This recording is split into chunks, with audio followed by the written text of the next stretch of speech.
Dahulu, di sebuah daerah nan jauh di sana, peperangan kerap kali terjadi. Ada yang bertarung untuk kebajikan, ada pula yang bertarung untuk kejahatan. Untuk menjaga dan melindungi perdamaian, sekelompok tetua dan master 5 generasi, membentuk sebuah aliansi. Dari aliansi tersebut kemudian lahirlah sebuah organisasi bernama Pasukan Aliansi Murim. Koak Yun, seorang cenayang, menjadi pemimpin pertama aliansi Murim dan bertarung melawan Makyo. Sementara itu, orang-orang tidak tahu bahwa ada organisasi gelap dari Murim yang bernama Pasukan Black Flower. Jika pasukan aliansi Murim adalah cahaya, maka pasukan Black Flower adalah kebalikannya. Mereka memiliki 3 tugas utama, yaitu membunuh, menyuap, dan mengumpulkan informasi. Karena kekuatannya yang amat dahsyat, pasukan Black Flower menjadi organisasi yang paling ditakuti oleh Makyo dan Sapa. Sekedar informasi, Makyo dan Sapa adalah fraksi jahat di dalam dunia Murim. Sosok yang memimpin pasukan Black Flower adalah Jenderal Gui Myeondok. Sosok jenderal bertopeng yang tak pernah diketahui wajah aslinya, hingga sosok tersebut menjadi sebuah legenda. Berpindah ke suatu tempat, berdiri seorang pria tua, orang itu adalah Koak Yun, sang pemimpin pertama aliansi Murim. Beberapa saat setelah itu, tiba-tiba muncul sesosok manusia bertopeng di belakang Koak Yun. "Master," ucap pria bertopeng sembari berlutut memberi hormat. "Apakah topeng itu masih diperlukan ketika kau menghadapku?" ucap Koak Yun kepada orang tersebut. "Aku tidak melepasnya selama menjalankan misi," jawab Gui Myeondok. "Sudah 20 tahun sejak kau memimpin pasukan Black Flower. Perang dengan Makyo sudah distabilkan, karena itu, pasukan Black Flower tidak diperlukan lagi. Di samping itu, bukankah ini sudah waktunya kau berhenti melakukan hal-hal buruk?" lanjut pemimpin aliansi Murim. "Aku baik-baik saja Master," jawab Gui Myeondok. "Kau sepertinya tidak baik-baik saja," ucap Koak Yun sembari memegang pundak Gui Myeondok. "Apakah ini perintah?" tanya Gui Myeondok. Tak ada sepatah kata pun terucap dari kedua orang itu. Siluet kenangan tiba-tiba muncul dalam benak Myeondok. Dulu, ketika tak ada seorang pun yang menghendakinya, seseorang kemudian datang menghampirinya, mengulurkan tangannya, menerimanya, dan mengajarkan segala sesuatu kepadanya. Sosok itu tak lain adalah pria tua di depannya, orang yang paling dia hormati dan patuhi dalam hidupnya. "Saat ini aku sudah memutuskan untuk membuka sebuah lembaga pendidikan. Ketika kedamaian di Murim tumbuh, maka tujuan utamanya mulai berubah. Saat ini yang paling utama adalah mendidik para murid muda. Master dari aliansi akan diundang untuk membimbing anak-anak itu. Dan kau juga akan jadi seorang guru." Hening suasana beberapa saat, Koak Yun menghela nafas sembari menatap lekat sosok pria bertopeng di depannya. "Ya, itu adalah sebuah perintah," ucap Koak Yun kepada Myeondok. "Baiklah, karena itu adalah sebuah perintah. Maka aku akan mematuhinya," ucap Myeondok, sembari melepas topeng yang melekat di wajahnya. Beberapa waktu pun berlalu, berita tentang dibukanya sebuah lembaga pendidikan telah tersebar ke segala penjuru Murim. Setiap keluarga dan klan semuanya bergerak dengan cepat. Kemudian kita dibawa ke sebuah klan bernama Klan Namgung, terlihat seorang remaja tengah beristirahat dari latihannya. Remaja itu bernama Namgung Mae. Ketika hendak terlelap kesadarannya, dia dikagetkan oleh teriakan seorang pelayan wanita. "Tuan muda, apa Anda berlatih di sini lagi?" tanya pelayan itu sembari membungkukkan badannya. "Nenek, aku harus bekerja keras, aku tidak jenius seperti kakak-kakakku. Jadi, tak ada jalan lain bagiku, selain harus bekerja lebih keras." Klan Namgung merupakan salah satu dari 5 klan paling bergengsi. Mereka menjadi klan yang kuat dalam perang melawan Makyo. Pemimpin klan Namgung saat ini bernama Namgung Jo. Semua anaknya disebut sebagai jenius, dan digadang-gadang akan menjadi bintang dalam dunia bela diri Murim. Namun, ada satu anak yang luput dari perhatian.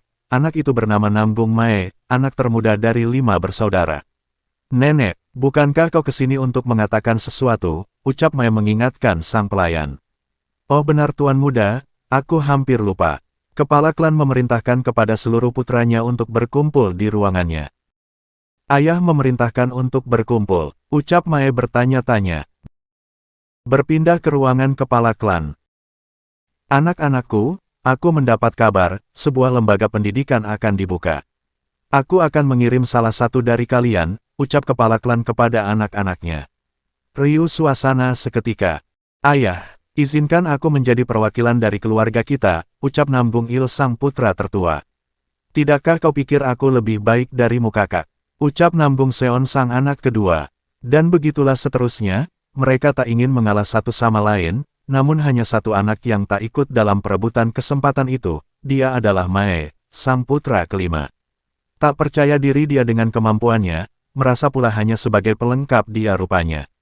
Sudahlah, sepertinya aku tak penting, gumam lirih Mae, seraya menundukkan kepala.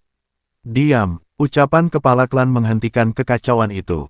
Suasana hening seketika, semua orang menyimak dengan saksama, siapakah kira-kira di antara mereka yang akan terpilih mewakili keluarga. Kau, ucap kepala klan mengangkat tangannya seraya menunjuk ke arah seseorang di depannya. Nam Gung Mae, pergilah, kau akan pergi ke Baik Mo Koan atas nama keluarga kita. Ucap kepala klan memerintah Mae. Mae tercengang dengan apa yang didengarnya, masih tak percaya dia rupanya. Perhatian saudara-saudaranya terpusat kepadanya, dalam hati mereka tak percaya, kenapa harus Mae, bukankah dia yang paling tak bertalenta, apa yang ayah lihat darinya, gumam Nam Gung Il dalam benaknya. Berpindah ke arena latihan klan Nam Gung. Mae terlihat berdiri dengan sebuah pedang kayu di tangannya, sementara di sisi lain, berdiri sang kakak tertua dengan kuda-kuda bertarungnya. Tanpa aba-aba, Nam Gung Il kemudian melepaskan salah satu teknik bela dirinya. Sang Ryong Yu Hiji, teriak Nam Gung Il menyebutkan nama tekniknya. Pendaran cahaya energi melesat ke arah Mae, meretakkan tanah pijakan arena, menyasar tepat di kedua sisi Mae berada. Menyebabkan jeblok mentalnya, jatuh pedang tak terasa dari genggaman tangannya, berdiri mematung tak mampu berbicara.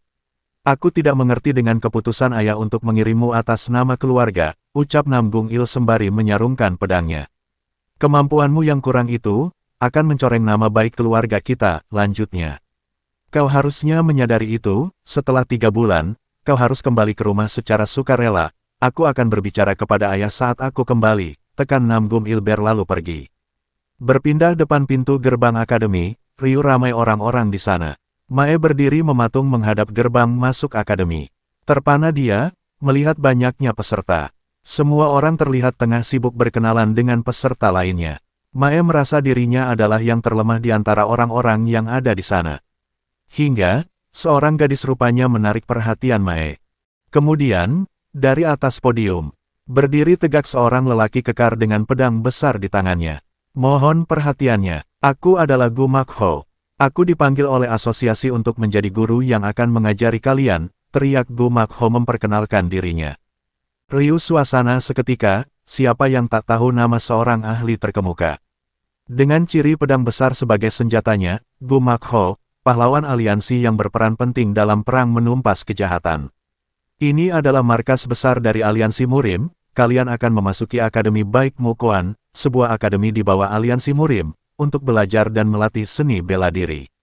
Aku dengan acak telah membagi kalian menjadi beberapa kelompok, sekarang periksalah nama kalian pada daftar, pungkas Gu Mak Ho mengakhiri pidatonya. Akademi Baik Mo Koan dipisahkan menjadi 12 kelas, terinspirasi dari 12 hewan dari distrik 12. Semua orang kemudian mencari nama mereka di papan pengumuman. Mae mendapati dirinya berada di kelas Sa atau kelas ular. Semua orang bergegas menuju kelas di mana mereka berada. Beberapa saat pun berlalu, semua siswa kelas ular telah berkumpul. Tiba-tiba, seseorang melompat dari ketinggian dan mendarat di depan mereka. Seorang murid maju. Maafkan kelancanganku, tapi bisakah aku tahu nama Anda, ucap seseorang kepada orang di depannya. Namaku adalah Yang Jung Hyuk. Bukankah dia adalah master yang sedang naik daun dengan sebutan Little Gembuiro? Bisik salah seorang murid kepada temannya. Dan aku bukanlah guru kalian. Aku hanya datang ke sini sebagai asisten instruktur, ucap Jung Hyuk. Dia kelihatan seperti Grandmaster, jika dia hanya asisten, lalu seperti apa gurunya, gumam Mae dalam hati. Walau hanya 3 bulan, jika aku belajar dari seorang Grandmaster, tentu aku dapat menjadi kuat, dan saudara-saudaraku pasti akan mengakuiku, lanjut Mae dalam hatinya. Guru yang akan mengajari kalian adalah seorang legenda aliansi Murim, dengan tangannya, dia memenggal kepala jenderal pasukan musuh dan membawa kemenangan bagi aliansi Murim. Dia berada di garis depan di medan pertempuran, dan dia adalah satu-satunya orang yang menghentikan pasukan bantuan musuh, jelas Jung Hyuk mendeskripsikan. Komandan dari pasukan Black Flower. Beliau adalah guru kalian, segera ucapkan salam kepadanya. Pungkas Jung Hyuk memperkenalkan sosok misterius di belakangnya. Macam-macam hayal memenuhi imajinasi mereka, kala mendengar rentetan torehan pencapaian dari sosok guru di depannya. Ketika telah tiba waktu sosok misterius itu menampakkan diri, alangkah terkejut mereka dibuatnya. Amat berbeda penampakan sosok legenda seperti yang ada dalam prolog awal cerita, berbanding terbalik dari imajinasi liar mereka. Perawakannya kurus, dengan ekspresi lesu pada raut wajahnya. Lihatlah ekspresi para murid itu kala melihat guru di depannya. Tak meyakinkan tampang dari orang di depannya. Dia terlihat sangat lemah, gumam Mae dalam benaknya. Ini adalah Gui Myeondok, dia datang ke akademi atas rekomendasi atasannya, ucap Jung Hyuk memperkenalkan. Pernahkah kalian mendengar pasukan Black Flower? Tanya Jung Hyuk. Mereka terdiam tak ada yang menjawab. Dari belakang, terdengar seorang murid berkata, benarkah dia seorang guru? Bukannya dia terlihat seperti orang sakit, sepertinya dia kesulitan untuk berdiri. Mendengar pembicaraan kurang menyenangkan, Jung Hyuk berteriak. Dia akan menjadi guru kalian, kalian harus memberi hormat. Sembari Jung Hyuk mengeluarkan aura kekuatannya. Tak ayal, semua siswa terduduk dibuatnya. Jika kalian tidak menghormatinya, aku anggap kalian juga tidak menghormatiku. Apa kalian faham? Teriaknya memperingatkan. Mereka semua diam. Di antara para murid kelas ular, rupanya ada beberapa anak dari klan besar, di antaranya Mo Yongbo, seorang anak berbakat dari klan Moyong. Wan Pyo, seorang jenius perwakilan kuil Shaolin. Jegal Mi, seorang anak berbakat dari keluarga Jegal. Dan yang terakhir adalah Namgung Mae, dari keluarga Namgung. Semua pandangan tertuju kepada Mae. Rupanya, Mae terkenal di mata orang-orang bukan karena bakatnya, melainkan Mae merupakan aib bagi keluarga Namgung. Baiklah, kita cukupkan untuk hari ini, silakan kalian kembali ke asrama, dan tunggu pengumuman kelas selanjutnya, ucap Jung Hyuk mengakhiri kelas. Beberapa saat pun berlalu, semua siswa telah sampai di asrama. Tanpa beristirahat, Mo Yongbo langsung bermeditasi. Mae memperhatikan Mo Yongbo dengan seksama, sang kakak Namgung Il mengakui dirinya, dalam benaknya, Mae teringat dengan waktu yang diberikan kepada dirinya. Mae juga ingin dirinya diakui oleh kakak-kakaknya. Tanpa pikir panjang, Mae kemudian mengambil pedang lalu bergegas menuju halaman untuk latihan. Aku harus mengetahui kemampuanku dalam waktu kurang dari 3 bulan, ucap Mae dalam hati sembari melangkah pergi. Hari-hari pun berganti, Mae tetap gigih berlatih untuk membuktikan diri. Tak terasa seminggu pun berlalu, akhirnya waktu kelas berikutnya pun tiba, semua siswa kembali berkumpul. Perhatian semuanya, Mo Yongbo, Jegal Mi, Won Pyo dan Yul Ryong, kecuali yang kusebutkan, semuanya gagal. Segera kemasi barang-barang kalian, ucap Gui Myeondok sembari melemparkan daftar nama mereka. Semua orang terperanjat mendengar pengumuman itu. Mae terdiam tak percaya dengan yang didengarnya. Gagal, aku harus pulang. Bahkan baru 1 minggu berlalu. Bagaimana jika kakakku tahu tentang ini? Gumam Mae tak mampu menerima kenyataan. Sontak berbagai komplain disampaikan oleh murid-murid yang gagal. Aku telah memperhatikan kalian selama seminggu terakhir. Kebiasaan, kepribadian, bahkan gaya hidup kalian, aku tahu banyak hal. Mereka yang lolos adalah mereka yang memberikan tanda dan mengetahui kalau ada seseorang yang mengawasi mereka. Sekarang apakah kalian sudah mengerti? Lanjut Myeondok menjelaskan. Kau tak pernah bilang kalau itu semua adalah tes, ini tidak adil, teriak salah seorang siswa. Baiklah, jika itu menurut kalian tidak adil, aku akan memberikan 1 kali lagi kesempatan, kalian harus berlatih tanding dengan asisten instruktur, jika ada dari kalian yang bisa memberikan 1 sentuhan, maka, kalian akan lulus. Sial, apa bedanya dengan dikeluarkan? Ini sama saja dengan mustahil, ucap salah seorang murid. Akan tetapi, sepertinya ini adalah satu-satunya jalan keluar, ucap murid yang lain. Yang harus aku lakukan hanyalah memukulnya saja bukan, walau ini terlihat mustahil, tapi inilah satu-satunya peluang, gumam Mae sembari mengepalkan tangannya. Semua orang pun telah bersiap untuk melakukan sparring. Ini sangat mengganggu. Cepatlah, kalian majulah bersamaan, ucap Jung Hyuk meremehkan. Semua orang pun maju dengan segenap kemampuan mereka. Namun, hanya dengan ledakan energinya, Jung Hyuk mampu mementalkan mereka semua. Semua teknik telah mereka kerahkan, namun amat besar jarak kemampuan mereka, tak ada satupun gerak serang kombinasi dapat mengenai targetnya. Dengan pengamatan ketat, akhirnya Mae menemukan celah dari musuh di depannya. Dengan segenap kemampuan yang dimiliki, dia hujamkan pedang di tangannya, dilanjutkan berbagai gerak tebas diluncurkannya, hingga, kesempatan emas itu pun tiba, sekuat tenaga dia julurkan lengannya, berusaha mencapai satu-satunya harapan pengakuan dari saudaranya. Dengan sekuat tenaga, segenap sisa energinya, dia kerahkan semuanya. Dan tiba-tiba, Jung Hyuk telah berdiri tegak di atas kepalanya. Gagal total segala strateginya. Baru saja 2 jam berlalu, apakah kalian semua sudah menyerah? Ucap Jung Hyuk kepada para lawan sparringnya. Terlihat amat lelah para murid di depannya, tampak putus asa mereka rupanya. Ini benar-benar mustahil, dia terlalu kuat. Aku rasa, kita sebaiknya menyerah saja, ucap salah seorang kepada teman-temannya. Suasana tiba-tiba hening seketika. Melihat semua orang telah kelelahan, Bui Myeondok angkat bicara. Jadi, sekarang kalian, belum, teriak Mae menyela perkataan calon gurunya. Dengan tubuh nyaris tak mampu berdiri, gemetar kedua tangan memegang pedangnya, Mae berkata. Aku tak bisa berhenti di sini, lanjut Mae dengan lantang. Jung Hyuk sedikit memandang lekat Mae, memperhatikan dirinya. Dia tidak menyerah, tapi nafasnya berantakan, jelas itu menandakan bahwa dia kehabisan tenaga. Kenapa dia tidak menyerah, gumam Jung Hyuk dalam hatinya. Dalam hati Mae berpikir keras, bagaimana kiranya agar dia mampu paling tidak menyentuhnya. Orang di depannya mampu menghindari setiap serangannya, membaca pergerakannya. Ayo berpikir Mae, paksa Mae mencari jalan keluar. Kalau begitu, kecepatan merupakan kuncinya, aku akan mengerahkan tenaga dalamku ke dalam gerak kakiku, gumam Mae sembari menyerang secepat kilat. Terkadang, menyerah adalah pilihan yang tepat, ucap Jung Hyuk sembari menghindari serangan Mae. Walaupun Mae mengerahkan segenap kemampuannya, namun masihlah nihil perjuangannya, segala serangan Mae dapat dihindari, bahkan jika hanya setengah senti.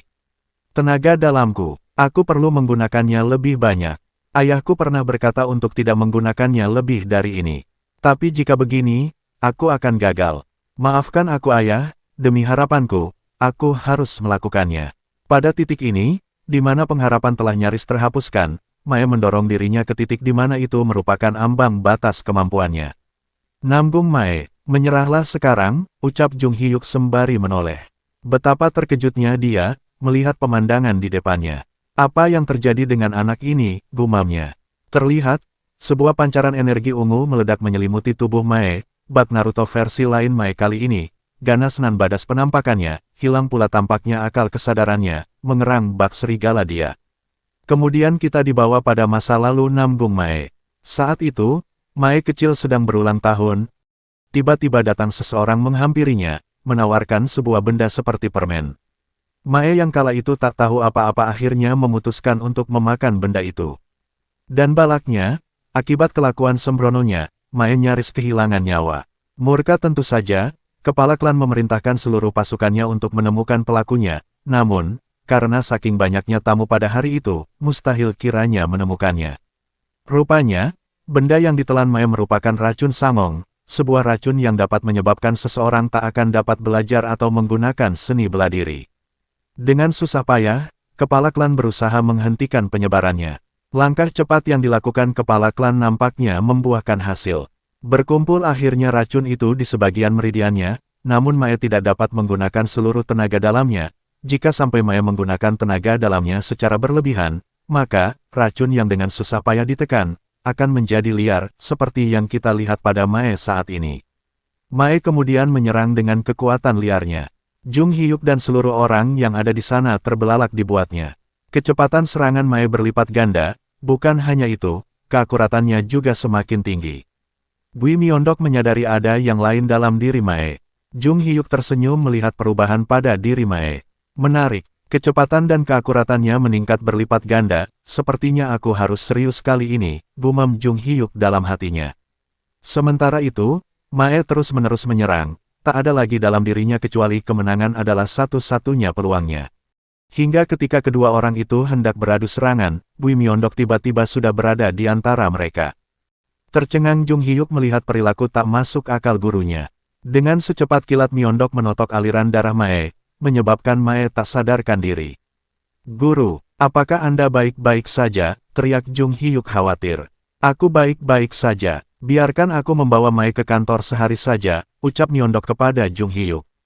Namgung Mae sudah lolos. Dia mampu menyentuhmu. Lanjutnya sembari menunjuk ke arah sobekan pada baju yang dipakai oleh Jung Hyuk. Semua siswa terperangah melihat Mae dapat lolos berkat usahanya. Aku bahkan tidak merasakannya, gumam Jung Hyuk dalam hati. Berpindah ke tempat Mae dirawat. Myeondok kemudian menyerap sisa energi yang ada dalam tubuh Mae. Beberapa saat kemudian, seseorang tiba-tiba datang. Guru, apa kau ada di dalam? Ucap Jung Hyuk mengetuk pintu. Apa Anda yang melakukan itu? Kenapa Anda mencoba untuk meloloskannya? Tanya Jung Hyuk kepada Myeondok. Benarkah? Jawab Myeondok dengan ekspresi tak bersalah.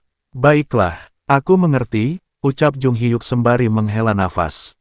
Keesokan harinya, Mae telah tersadar dari pingsannya. Kau sudah sadar sekarang, ucap Myeondok kepada Mae. Iya, tapi kenapa aku berada di sini, ucap Mae. Seberapa banyak yang kau ingat, lanjut Myeondok. Yang ku ingat, aku mendorong kekuatanku sampai batasnya, saat berpikir kalau aku tak boleh gagal, setelah itu aku tak ingat lagi, jawab Mae mencoba mengingat. Kau mungkin tak ingat, tapi kau sudah lolos. Sepertinya kau sudah baikan, ayo kita keluar untuk menyapa anggota yang lain, ajak Myeondok kepada Mae. Sementara itu, di tempat latihan, keempat anggota kelas ular tengah menunggu. Beberapa saat setelah itu, Mae bersama Myeondok dan Jung Hyuk menghampiri. Sekarang kalian berlima adalah anggota kelas ular, tidak peduli apapun kesulitannya, kalian harus bergerak dalam satu kesatuan, demi masa depan kelas, ucap Myeondok. Dan salah satu dari kalian harus menjadi pemimpin. Pemimpin bertugas untuk membantuku sebagai guru dan memimpin kelompok. Tapi aku tidak akan memilih pemimpin itu, kalianlah yang harus menentukan pemimpin kalian sendiri. Dalam sebulan, evaluasi akan dilaksanakan, berjuanglah dengan sebaik-baiknya, pungkasnya.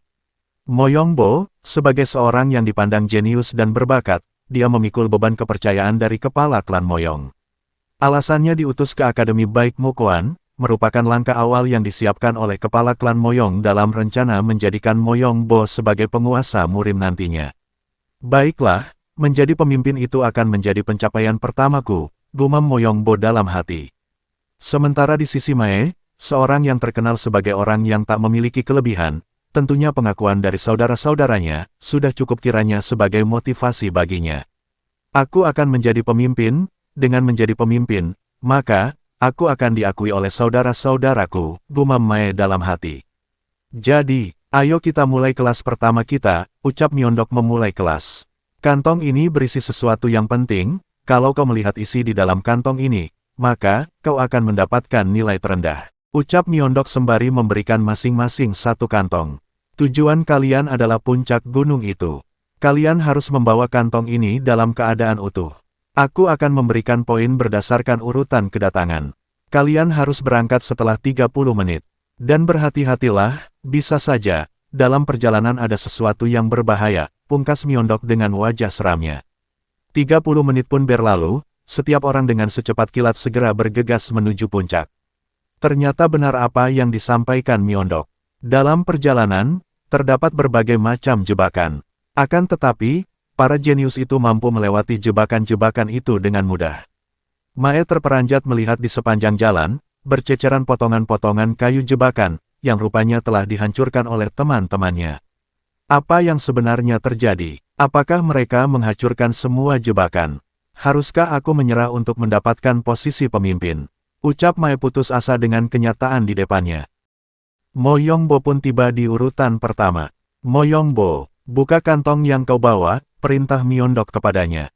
Tanpa pikir panjang, Moyongbo segera membuka kantong di tangannya. Alangkah terkejutnya dia, melihat isi kantongnya. Seekor burung telah terkulai tak bernyawa. Beberapa saat setelah itu, Jegalmi, Won Pyo dan Yul Ryong juga tiba. Perintah yang sama juga diberikan oleh Myeondok. Rupanya, hal serupa juga terjadi kepada ketiganya. Walaupun burung dalam kantong mereka tak sampai mati, akan tetapi, nyaris saja tampaknya. Belum selesai keterkejutan mereka, dari arah belakang, Mae akhirnya juga tiba. Tak karuan penampakannya, nafasnya terengah-engah, ditambah keringat tampak membasahi sekujur tubuhnya. Mae langsung saja membuka kantong miliknya. Berbeda dari teman-temannya, burung pipit di kantongnya masihlah hidup ternyata, sehat walafiat pula. Mae, aku yakin burung yang kau bawa pastilah paling sehat, soalnya kau paling lambat, ucap Jegalmi sinis. Sudah kukatakan bukan, ada sesuatu yang berharga dalam kantong kalian. Apa yang ada dalam tas kalian adalah akar kehidupan. Alasan kenapa faksi Murim berbeda dengan Makyo dan Sapa, adalah kekuatan untuk melindungi. Kau, Moyongbo, yang sampai di urutan pertama tapi burungnya mati, mendapat poin terendah. Dan kau Nambung Mae, yang terlambat dan berhasil melindungi burungnya juga mendapatkan poin terendah. Peringkat pertama Jegalmi, kedua Wonpyo, dan ketiga Yulryong. Tanpa berkata-kata, Moyongbo langsung pergi. Moyongbo, mau pergi kemana kau saat pembelajaran, teriak Jung Hyuk yang tak dihiraukan. Biarkan saja, dia perlu waktu untuk berpikir, ucap Myeondok kepada Jung Hyuk. Beberapa saat pun berlalu, semua siswa kelas ular tampak sedang beristirahat. Dari balik pepohonan, muncul dua siswa dari kelas lain. Nambung Mae, kenapa kau di sini? Ucap seseorang kepada Mae. Sontak, Mae menoleh mendengar namanya dipanggil. Orang itu bernama Dam Wiju. Seorang tuan muda dari salah satu klan bergengsi aliansi Murim. Klan ini dikenal dengan teknik racunnya. Bahkan, dari saking bengisnya, klan ini bahkan lebih mirip Makyo dan Sapa. Bagaimana tidak, kekejamannya dengan berbagai cara, menggunakan racun sebagai senjata utamanya, tanpa belas kasih mereka kepada musuh-musuhnya. Apakah aib keluarga Namgung juga ada di akademi? Sepertinya kelas ini memiliki standar yang rendah, ucap Dam Wiju meremehkan. Mae, hanya tersenyum pahit dengan perlakuan yang menimpa dirinya. Omong kosong apa yang kau bicarakan, teriak Jegalmi tak terima kelasnya dihina. Rupanya kau juga di sini, ucap Dam Wiju kepada Jegalmi. Pikirkan saja urusanmu, sekarang nyahlah dari sini, tegas Jegalmi mengusir mereka. Sepertinya kau cukup angkuh dengan klanmu. Kuperingatkan kau, jika kau tak ingin menjadi musuh dari klan Dangku, maka tutuplah mulutmu, ancam Wiju kepada Jegalmi. Jegalmi sepertinya tak terima dengan ancam arogan Wiju. Menyela perdebatan keduanya, sebuah suara mengalihkan perhatian Wiju. Hei, kau, menyingkirlah dari jalanku, ucap Moyongbo dari belakang. Tercengang Wiju melihat sosok jenius berjalan menghampirinya. Moyongbo, lama tak berjumpa, aku melihatmu sekali, saat pertemuan generasi kelima, ucap Wiju sok akrab kepada Moyongbo. Aku tak mengenalmu, jawab Moyongbo dingin, sembari terus melangkah melewatinya. Kesal rupanya si Wiju ini. Tak terima dia dengan tingkah dingin Moyongbo yang tak menghiraukannya. Kau berani tak menghiraukanku, mentang-mentang ayahmu dekat dengan ayahku, teriak Wiju sembari memegang bahu Moyongbo. Moyongbo yang sedari tadi kesal, ditambah arogansi Wiju, sontak saja, dia pelintir tangan Wiju, hingga jatuhlah dirinya. Apa hubungannya dengan kita? Tak usahlah kau sok dekat, aku tak mengenalmu, ucap Moyongbo kemudian melepas pegangan tangannya. Tambah tak terima si Wiju rupanya, dia fokuskan energi hijau di tangannya, melompat kemudian menyerang dengan sekuat tenaga. Jurus belati racun, ucap Wiju meneriakkan nama jurusnya. Semua orang terkejut, melihat sikap brutal Wiju yang diperlihatkan di depan mereka. Sepersekian senti serangan Wiju mengenai tubuh Moyongbo, secepat kilat dia berbalik, mengkonter serangan itu dengan tinjuan. Tak hanya di situ saja, diarahkan pula telapak tangan Moyongbo tepat mengarah ke dada si Wiju rupanya. Energi dia keluarkan, berfokus ke telapak tangan kemudian. Tak peduli dengan kata-kata yang Wiju teriakkan, sudah memuncak pula emosi Moyongbo nampaknya. Belum sempat serangan dia kerahkan, tiba-tiba Jung Hyuk muncul menghentikan. Kau mau membunuhnya? Ucap Jung Hyuk sembari memegang tangan Moyongbo. Tanpa berkata-kata, Moyongbo pergi begitu saja. Hei kalian, pergilah ke ruang pengobatan, perintah Jung Hyuk kepada kedua begundal itu. Beberapa waktu pun berlalu, terlihat Myeondok sedang mempraktekkan metode pelatihan yang akan mereka jalani. Amatlah menyedihkan penampakan sosok guru di depan mereka, tubuhnya kurus, dengan segenap kekuatan Myeondok mempraktikkan. Guru kami, mau dilihat bagaimanapun juga, dia nggak kelihatan kuat, gumam Jegalmi dalam hati. Kalian harus melakukannya sebanyak 1000 kali tanpa menggunakan tenaga dalam, ucap Myeondok. Mae tercengang mendengar perintah gurunya. Dengan sekuat tenaga mereka melaksanakan beban latihan berat perintah gurunya. Beberapa waktu pun berlalu, Mae yang sudah selesai melakukan latihan sedang beristirahat, Jegalmi kemudian menghampiri. Namgung Mae, kau masih lemah. Terang Jegalmi kepada Mae. Akan lebih masuk akal, jika paman mengirim saudaramu yang lain. Kau kan bodoh, bagaimana bisa paman memilihmu? Aku tak habis pikir dengan keputusannya, ujar Jegalmi melanjutkan. Mae hanya tertawa pahit, bukannya tak mau menyangkal, namun hal itu memang lebih masuk akal. Jegalmi, merupakan teman masa kecil Mae, terus terang dan belak-belakan memang sifat alaminya, jadi, Mae sudah terbiasa dengan sikapnya.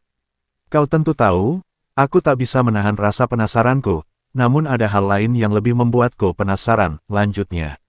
Apa yang membuatmu penasaran? Tanya Mae kepada Jegalmi. Ada satu hal yang tidak aku mengerti di akademi ini.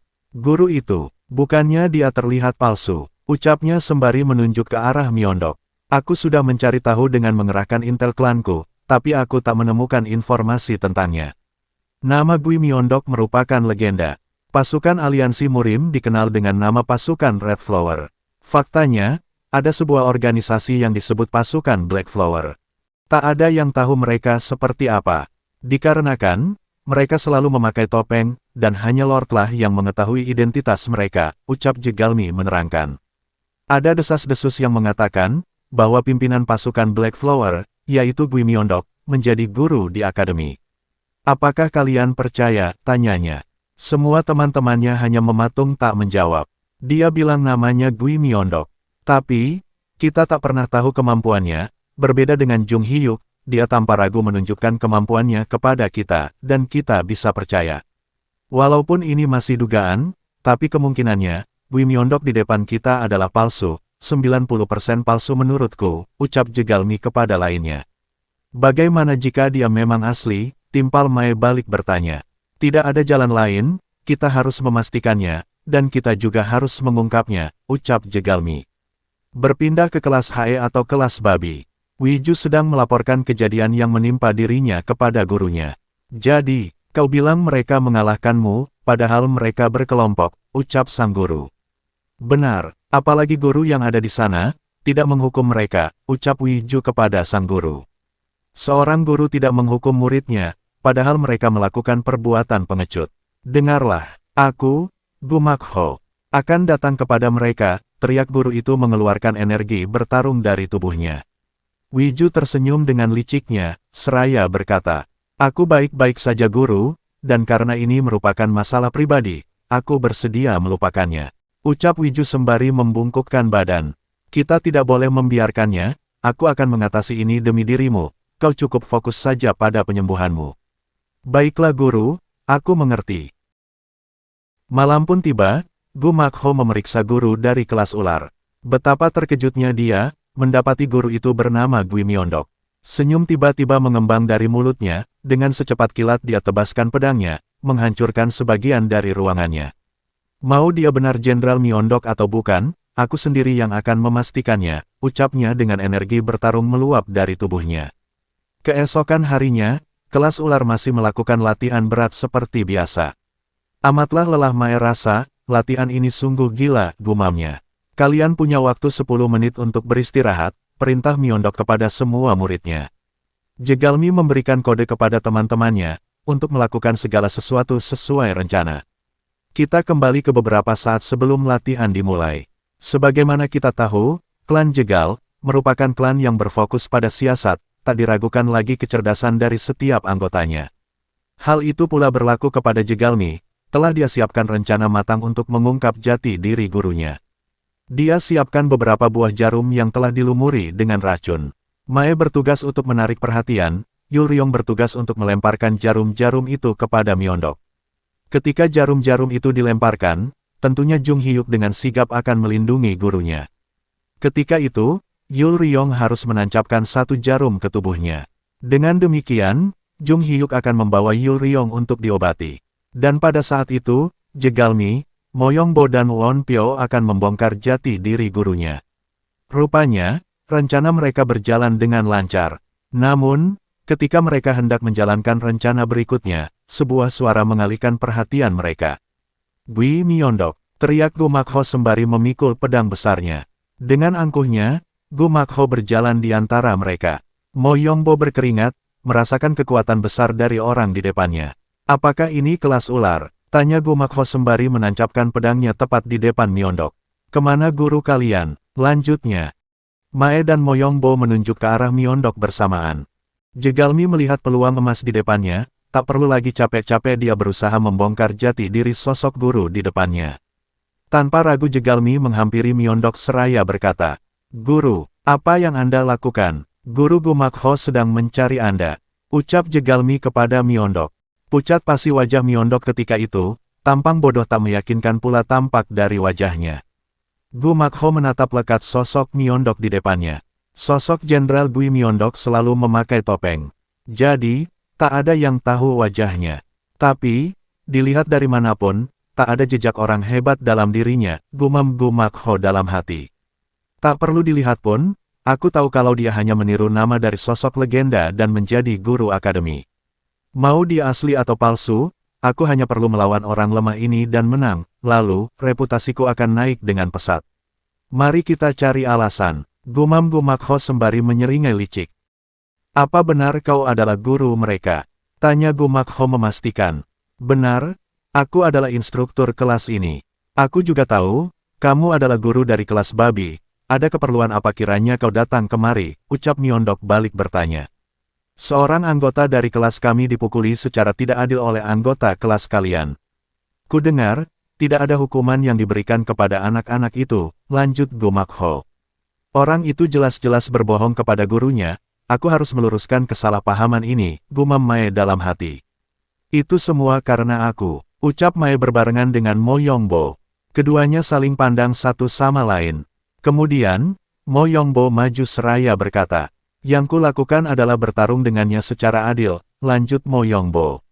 "Benar-benar lancang, aku belum selesai berbicara, tapi kau berani menyela," teriak Gumakho mengeluarkan aura intimidasi ke arah mereka semua.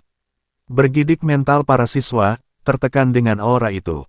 Tak cuma-cuma dia dikategorikan ke dalam koriander murim putih, amatlah cocok kiranya dia masuk jajaran 100 teratas, gumam Mae berkeringat. "Guru tua, kenapa kau marah kepada anak-anak itu? Bukannya lebih baik berbicara denganku," ucap Myeondok dengan ekspresi konyolnya. Senyum licik mengembang dari mulutnya. "Aku dapat melihat seberapa besar perhatianmu kepada murid-muridmu. Namun, aku juga menghargai muridku. Tampaknya kita tidak dapat saling sepakat. Jadi, mari kita ikuti hukum murim," ucapnya sembari memikul pedangnya. "Aku, Gumakho, menantangmu membuat keputusan melalui Bimu," tantang Gumakho sembari menunjuk ke arah Myeondok. Bimu merupakan jalan keluar dalam mencari sebuah kebenaran, di mana yang kuatlah yang dinyatakan benar. Kau berani mengatakan itu walaupun kau tahu aku Gui Myeondok. Aku belum pernah melakukan Bimu sebelumnya, ucap Myeondok. Suasana hening seketika. Kecuali berhubungan dengan hidup dan mati, lanjut Myeondok mengeluarkan energi bertarungnya. Semua orang tercengang dengan apa yang disampaikan Myeondok, tak terkecuali Gumakho. Namun, ekspresi Gumakho berubah, ketika melihat kedua kaki Myeondok gemetar. Berpindah ke ruang pengobatan. Yul Ryong sedang diinterogasi oleh Jung Hyuk. "Kau berhutang penjelasan kepadaku. Kenapa kalian menyerang guru Myeondok?" tekan Jung Hyuk kepada Yul Ryong. Jung Hyuk teringat akan misinya. Dia ditugaskan oleh pemimpin aliansi murim untuk selalu berada di sisi Gui Myeondok. Beberapa saat pun berlalu, Jung Hyuk dengan secepat kilat bergegas kembali ke tempat latihan. Sementara di tempat latihan, pertarungan antara Gumakho dan Gui Myeondok tak terelakkan. Berantakan penampakan di lokasi itu. "Gui Myeondok, kemana semua momentummu?" seringai bengis Gumakho menyepelekan Myeondok. "Aku hanya guru tua biasa, kalau kau tak suka, bagaimana jika kita minum teh bersama?" kelakar Myeondok dengan tampang bodohnya. "Kau kira aku sedang bercanda? Sekarang kau rasakan ini," teriak Gumakho sembari mengayunkan pedangnya sekuat tenaga. Pancaran cahaya membumbung tinggi ke angkasa, membelah menjadi dua batu di depannya. Terperangah orang-orang dibuatnya, ekspresi kagum dan kaget bercampur pada wajah orang-orang di sana. "Sampai kapan kau akan menghindar Gui Myeondok?" teriak Gumakho memprovokasi. "Mungkin sampai kau berhenti menyerang," jawab Myeondok sekenanya. Dongkol rupanya Gumakho dengan tingkah yang diperlihatkan Myeondok kepadanya. Tambah geram dia rupanya, sabetan, tusukan, tebasan, sekuat tenaga dia lancarkan, namun nihil upaya serang dia lakukan, tak satupun serangan mampu dia daratkan. Walaupun terlihat konyol, Myeondok rupanya dapat lolos dan menghindar dari semua serangan. Sementara di sisi pertarungan, Mae memperhatikan. Walaupun tingkahnya terlihat konyol, tapi, dia belum terkena satupun serangan. Aku harus melihatnya lebih dekat. Gumam Mae memfokuskan tenaga pada kedua matanya. Kembali ke pertarungan, memuncak sudah Gumakho kekesalannya. Bertambah murka dia, melihat seluruh serangan yang dia lancarkan tak mampu mengenai targetnya. Hingga dia putuskan untuk menggunakan salah satu teknik bela diri andalannya. Pancaran aura memutar di sekitar tubuhnya, kemudian menyatu menyelimuti pedang di tangannya. Sekuat tenaga dia tebaskan pedang aura itu tepat mengarah ke sosok Myeondok di depannya. Tampak jelas betapa dahsyat ledakan energi memancar dari serangan yang dilesatkan oleh Gumakho. Myeondok, yang sedari tadi menahan diri, tampaknya kali ini sudah tak tahan lagi. Bengis nampaknya terlihat dari pandangannya, seolah-olah sosok lain dirinya. Sepersekian senti serangan mengenai Myeondok, tiba-tiba, si pengganggu Jung Hyuk menakis serangan Gumakho. Maaf karena datang terlambat guru, ucap Jung Hyuk sembari menahan serangan Gumakho. Ledakan aura kekuatan terpancar dahsyat dari tabrakan energi keduanya. Ditambah pula porsi kekuatan dikerahkan oleh Gumakho. Tak mau kalah, Jung Hyuk dengan sekuat tenaga menahan tekanan yang diterimanya. Serpihan energi memancar menyebar ke segala penjuru, amatlah jarang kiranya bagi para siswa melihat pertarungan master di depan sana. Sementara itu, Mae sekuat tenaga memperhatikan peraduan kekuatan di depannya. Aku harus melihat pertarungan antara master ini, gumam Mae, mengerahkan tenaga ke dalam pandangannya. Jung Hyuk mundur mengambil jarak. Kelihatannya kau merupakan anggota pasukan Red Flower, ucap Gumakho kepada Jung Hyuk. Benar, saya Jung Hyuk dari pasukan Skuad Merah, jawab Jung Hyuk sembari menelangkupkan tangan. Yang Jung Hyuk, orang baru yang dikenal sebagai Sword Demon kecil. Bisakah kau mundur? Aku ada urusan dengan orang itu, ucap Gumakho kepada Jung Hyuk. Maaf, sayangnya tak bisa, jawabnya. Kenapa kau ingin ikut campur urusanku? Lanjut Gumakho. Saya tidak bisa mengatakan alasannya, jawab Jung Hyuk. Baiklah, aku mengerti, itu artinya kau tak berniat untuk mundur. Maka tak perlu kita basa-basi lagi, ayo selesaikan, setelah itu, aku akan menghadapi orang di belakangmu, ucap Gumakho bersiap dengan kuda-kuda bertarungnya. Jung Hyuk juga menyiapkan kuda-kuda bertarungnya, pancaran aura mengelilingi tubuh Jung Hyuk. Kuda-kuda itu adalah kuda-kuda Demon Sword Style milik Sword Master Yang Gang. Terkejut Gumakho, melihat penampakan gaya tarung dipertunjukkan di depannya. Ini tidak akan mudah, aku harus bersiap dan tidak boleh lengah, gumam Gumakho mengeluarkan aura bertarungnya. Tampak kilatan pendar energi kuning terpancar dari kedua orang di sana. Inten tampak ledakan aura kedua orang itu nampaknya. Ketika hendak keduanya melakukan serangan, sebuah teriakan mencairkan ketegangan. Mae berteriak kesakitan. Dari kedua matanya keluar cairan merah. Nanggung Mae, teriak semua orang segera menghampirinya. Jung Hyuk, kita lanjutkan nanti saja, sepertinya ini bukan waktu yang pas untuk kita. Jadi, tunjukkan kemampuanmu nanti, ucap Gumakho sembari berlalu pergi. Baiklah, sampai berjumpa lagi, balas Jung Hyuk. Sementara itu, Myeondok sedang mengobati Mae. Sekilas, Myeondok melirik ke arah Gumakho. Malam pun berlalu begitu saja. Gumakho terlihat sedang bermeditasi. Siapa dia sebenarnya? Dia kelihatan lemah. Tapi anehnya, dia dapat menghindari semua seranganku, gumam Gumakho bertanya-tanya. Gumakho, sebuah suara terdengar menggelegar di udara. Gumakho tersentak, namun tak sedikit pun dia rasa energi kehadiran selain dirinya. Dia kemudian meneruskan meditasinya.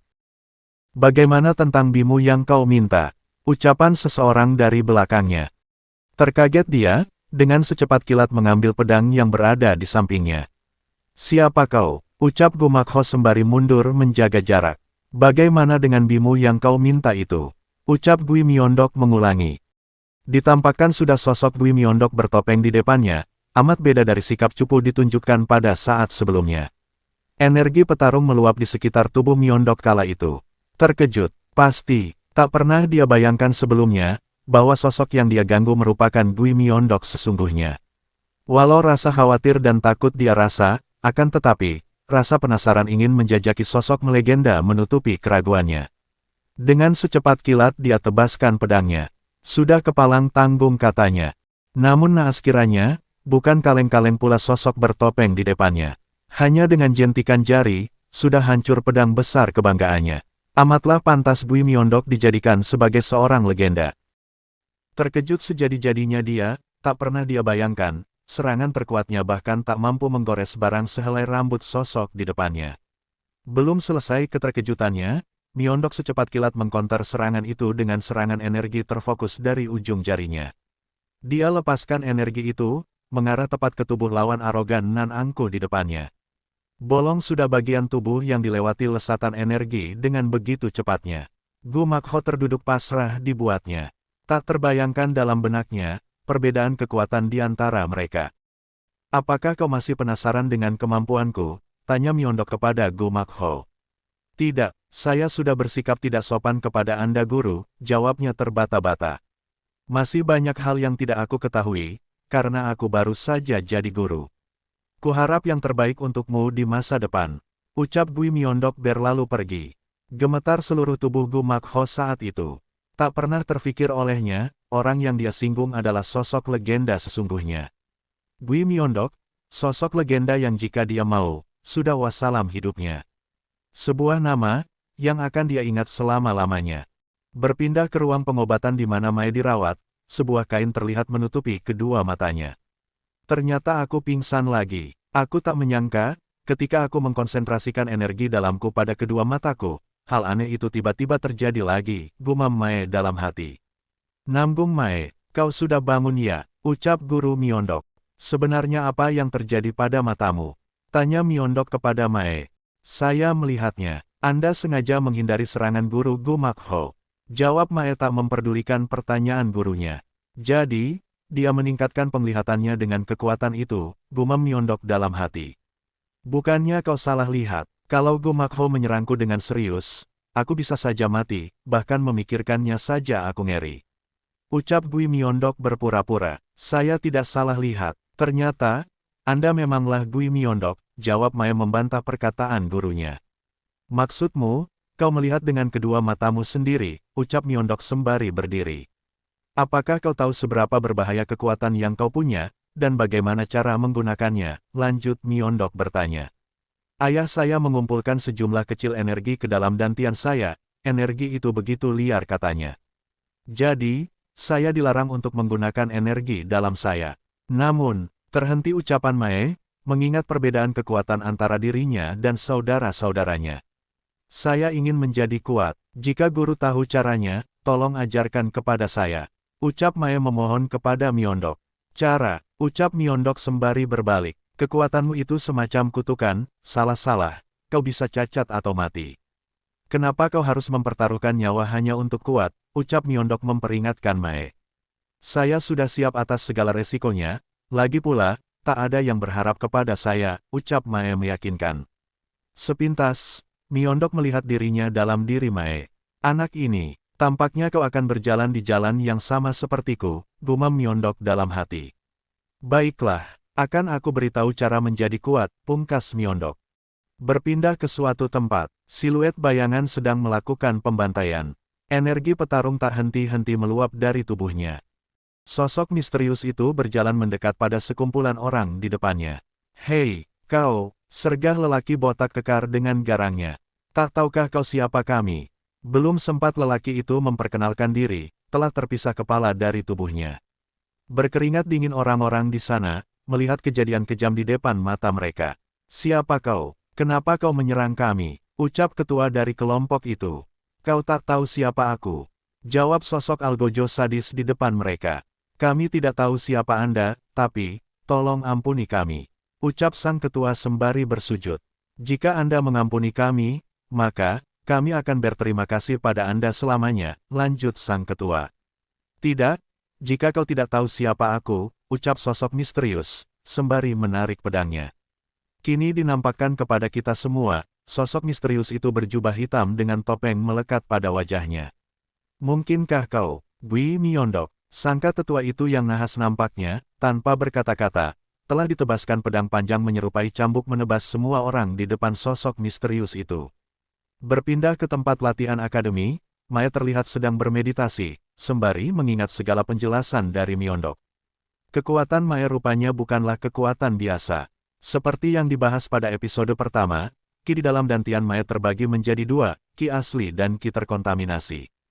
Ki terkontaminasi ini memblokir ki asli, karena itu juga, ki yang beredar dalam tubuh Mae adalah ki terkontaminasi. Itulah sebabnya, Mae dilarang untuk menggunakan energi ki, dan untungnya, energi ki Mae merupakan energi ki terkuat di antara generasi kelima. Dikarenakan Mae terus berusaha meningkatkan energi ki aslinya, secara otomatis, energi terkontaminasi meningkat juga. Pada intinya, sebenarnya Mae bukanlah orang yang tidak berkemampuan, melainkan, Mae tak tahu cara menggunakan kemampuannya. Ayahmu menyelamatkanmu, itulah alasan kau masih hidup sampai hari ini, jika tidak, kau pasti sudah mati sebelum berumur 10 tahun, ucap Myeondok. Kau beruntung karena kau berasal dari keluarga Namgung, lanjutnya. Jadi, berdasarkan perkataan Anda, aku dapat hidup hingga sekarang karena sebuah keajaiban, dan tidak ada harapan untukku, ucap Mae putus asa. Sudah kubilangkan, kau itu beruntung. Setelah keluargamu, kini kau bertemu denganku, gurumu, ucap Myeondok. Kau bisa menggunakan energi kimu, tapi bukan dengan cara biasa. Ada metode bernama reverse flow. Metode ini dikenal sebagai metode Sapa, metode ini tidak dikenal banyak orang karena resikonya. Perbedaannya, jika menggunakan sirkulasi ki normal, seperti berjalan di jalur yang aman, maka, metode reverse flow, seperti membuat jalur pendek di gunung. Ini adalah jalan yang kasar dan berbahaya, tapi kau bisa menggunakan ki aslimu di 4 bagian dantianmu, ucap Myeondok menjelaskan. Berhasil menggunakan metode ini adalah prasyarat belajar kepadaku, pungkas Myeondok berlalu pergi. Sementara itu, Mae dengan sekuat tenaga, memikirkan penjelasan gurunya. Berpindah ke asrama kelas babi. Wiju sedang memulihkan diri. Beberapa saat setelah itu, Guru Gu Makho berjalan di lorong asrama.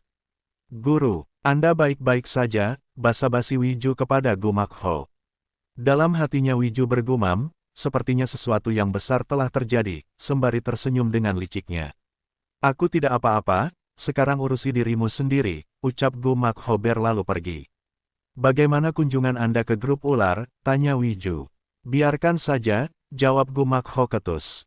Saya tidak bermaksud mengganggu Anda, saya hanya penasaran saja, ucap Wiju lanjut bertanya. Sudah kubilang, biarkan saja, teriak Gu Makho marah. Terperangah Wiju mendengar jawaban berbeda dengan ekspektasinya. Kalau kau mengungkit masalah ini lagi, kau bisa kena masalah besar. Ini bukanlah sesuatu yang bisa kau tangani. Ini bukan cuma saran, melainkan peringatan. Ucap Gu Makho kepada Wiju kemudian pergi. Di sisi Wiju, nampak kesal rupanya dia, tak terima jika dia diberi peringatan oleh gurunya. Dan waktu berlalu begitu saja, beberapa hari kemudian. Ada sebuah sistem di akademi, yang mewajibkan seluruh instruktur yang telah menyelesaikan pelatihan dasar, untuk menyiapkan pelatihan praktek. Biasanya, setiap tetua dari masing-masing klan akan datang sebagai tamu akademi. Tugas latihan praktek adalah untuk mengawal para tetua kembali ke klan mereka. Berpindah ke tempat pimpinan aliansi Murim. Lord, saya ingin menugaskan murid-murid saya dengan tugas praktek yang berbeda, ucap Myeondok. Kenapa kau ingin memberikan tugas yang berbeda kepada murid-muridmu? Tanya Lord kepada Myeondok. Anda telah memerintahkan saya untuk menjadi guru, bagaimana saya mengajar murid saya adalah wewenang dan otoritas saya, jawab Myeondok. Jangan bilang kau akan melatih mereka menggunakan metode-metode yang diterapkan pada pasukan Black Flower. Jujur saja, aku sedikit khawatir tentang itu, ucap Lord. Saya hanya mengubah metode latihan yang cocok dengan para murid. Jadi, Anda tidak perlu khawatir, pungkas Myeondok. Berpindah ke depan gerbang akademi, satu persatu kelompok dari seluruh kelas telah berangkat bersama dengan rombongannya, hanya tersisa kelas ular masih menunggu. Beberapa saat kemudian, Guru Myeondok dan Jung Hyuk pun datang. Ayo pergi anak-anak, ajak Myeondok. Apa tetua yang kami kawal sudah datang?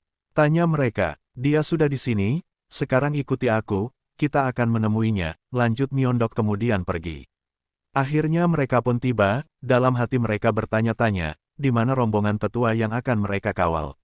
Dari kejauhan, dinampakkan sebuah pintu gerbang dan berkibar bendera dengan ciri khas kelompok dagang.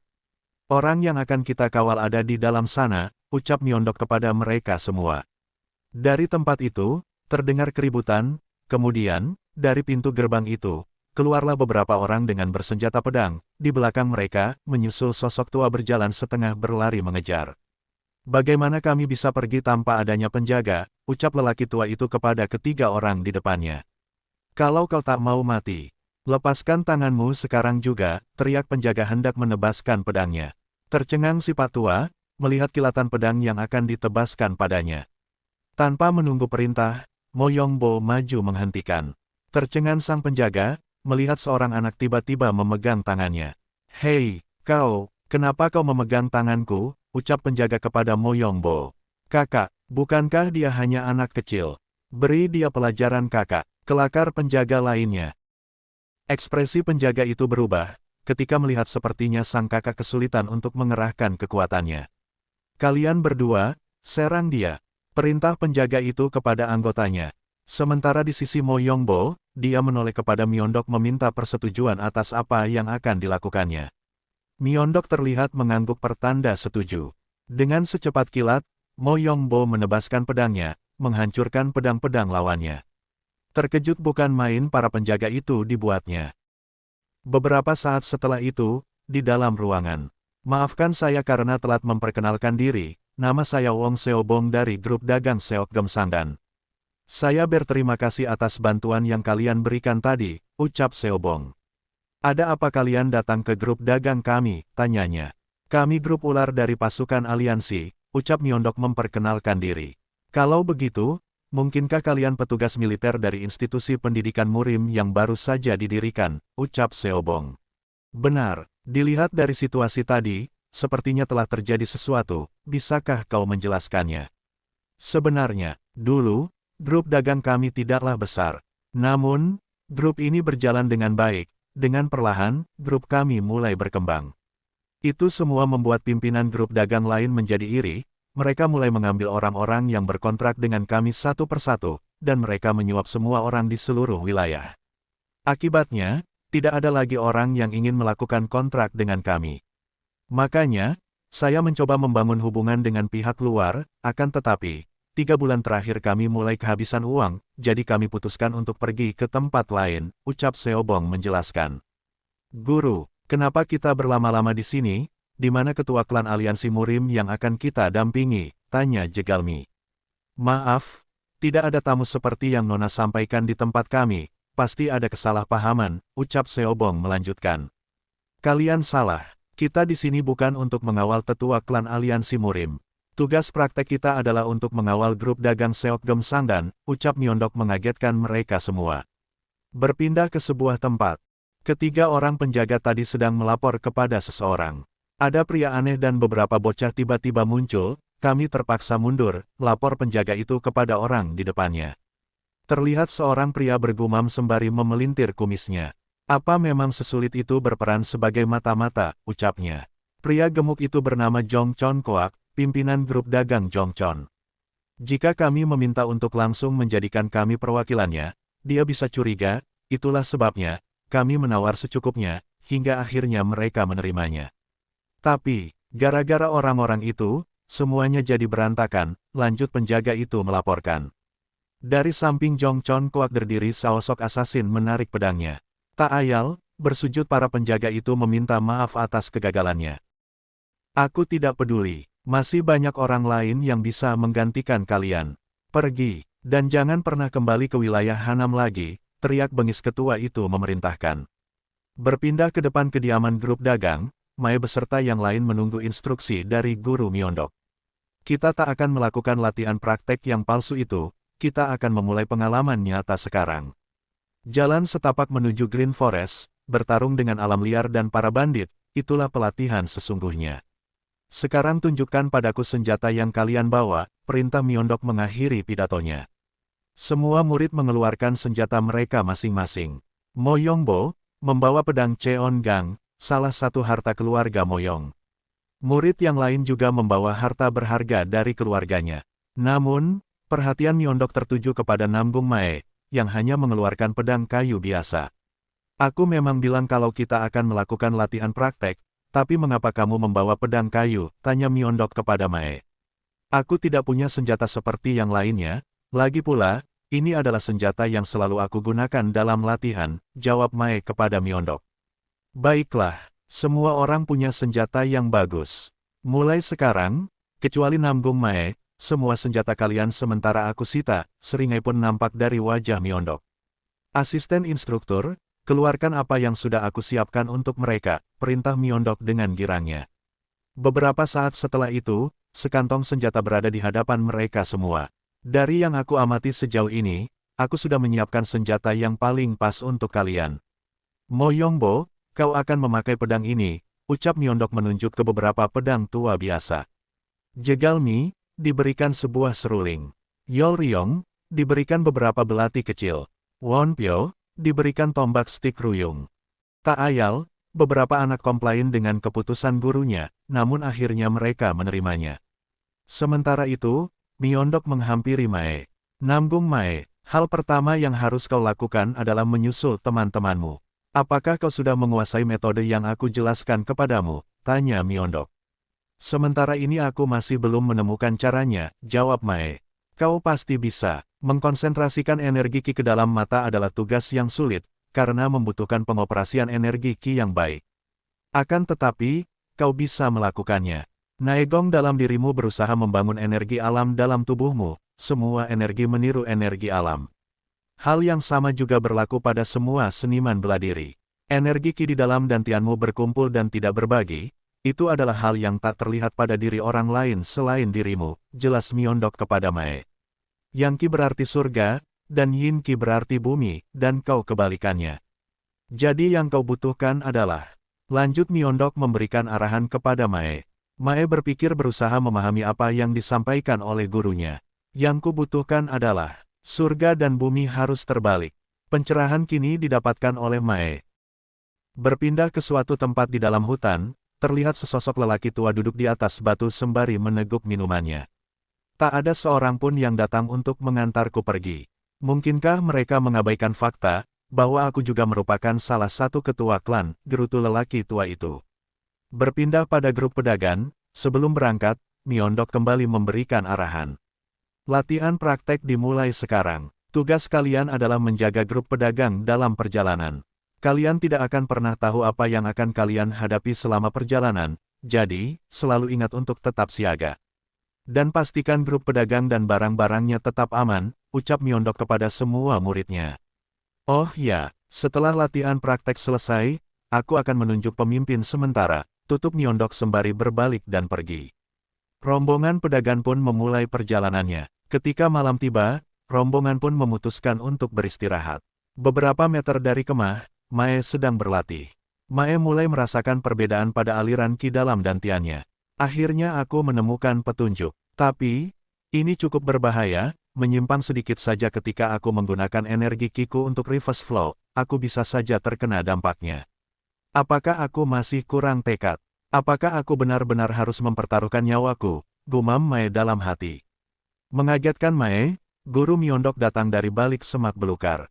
Sudah larut malam, sekarang bukan waktunya untuk berlatih, ucap Myeondok. Guru, ada yang ingin aku tanyakan, ucap Mae.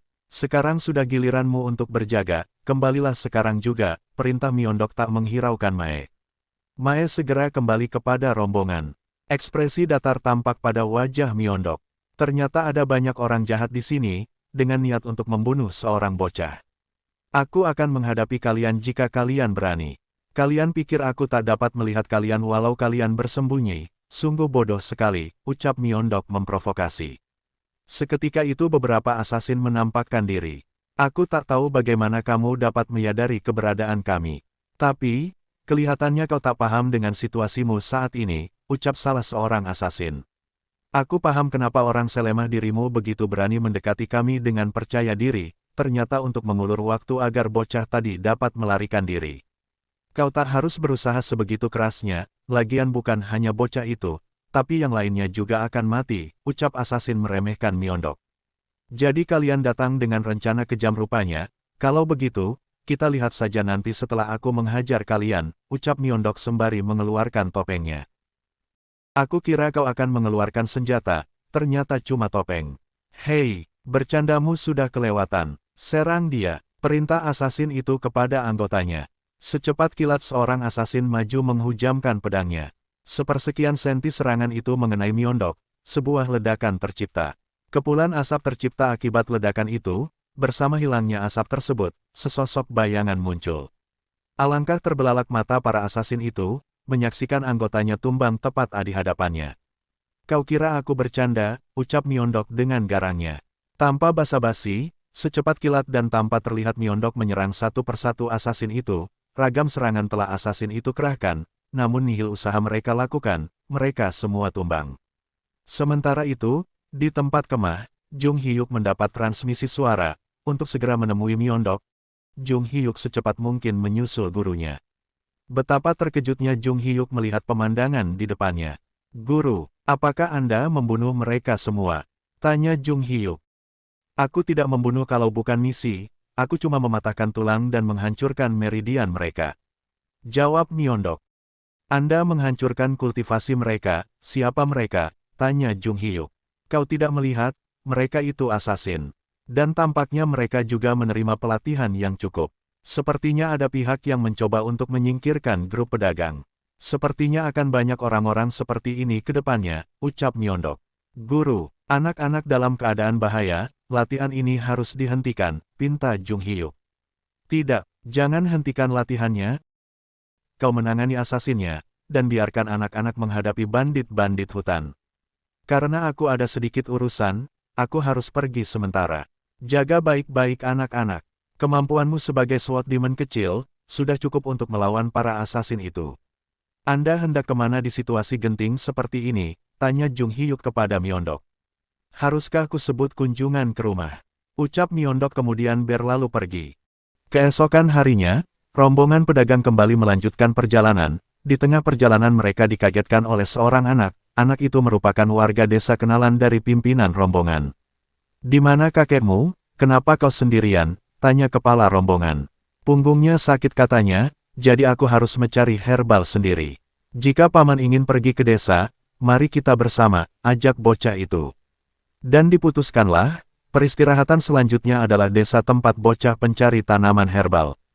Beberapa saat pun berlalu, akhirnya desa tujuan telah nampak dari kejauhan. Keringat tampak membasahi tubuh para anggota rombongan. Alangkah terkejutnya mereka, melihat desa tujuan mereka telah porak-poranda.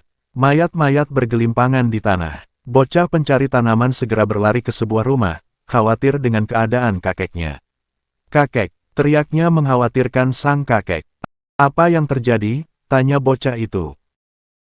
Beberapa saat kemudian, kakek itu pun sadar. Bandit itu menculik cucu perempuanku, tolong selamatkan dia, pinta sang kakek kepada rombongan. Bukan hanya cucuku, para banjingan itu juga menculik seluruh wanita di desa ini. Aku mohon, selamatkan mereka, ucap kakek itu sembari bersujud.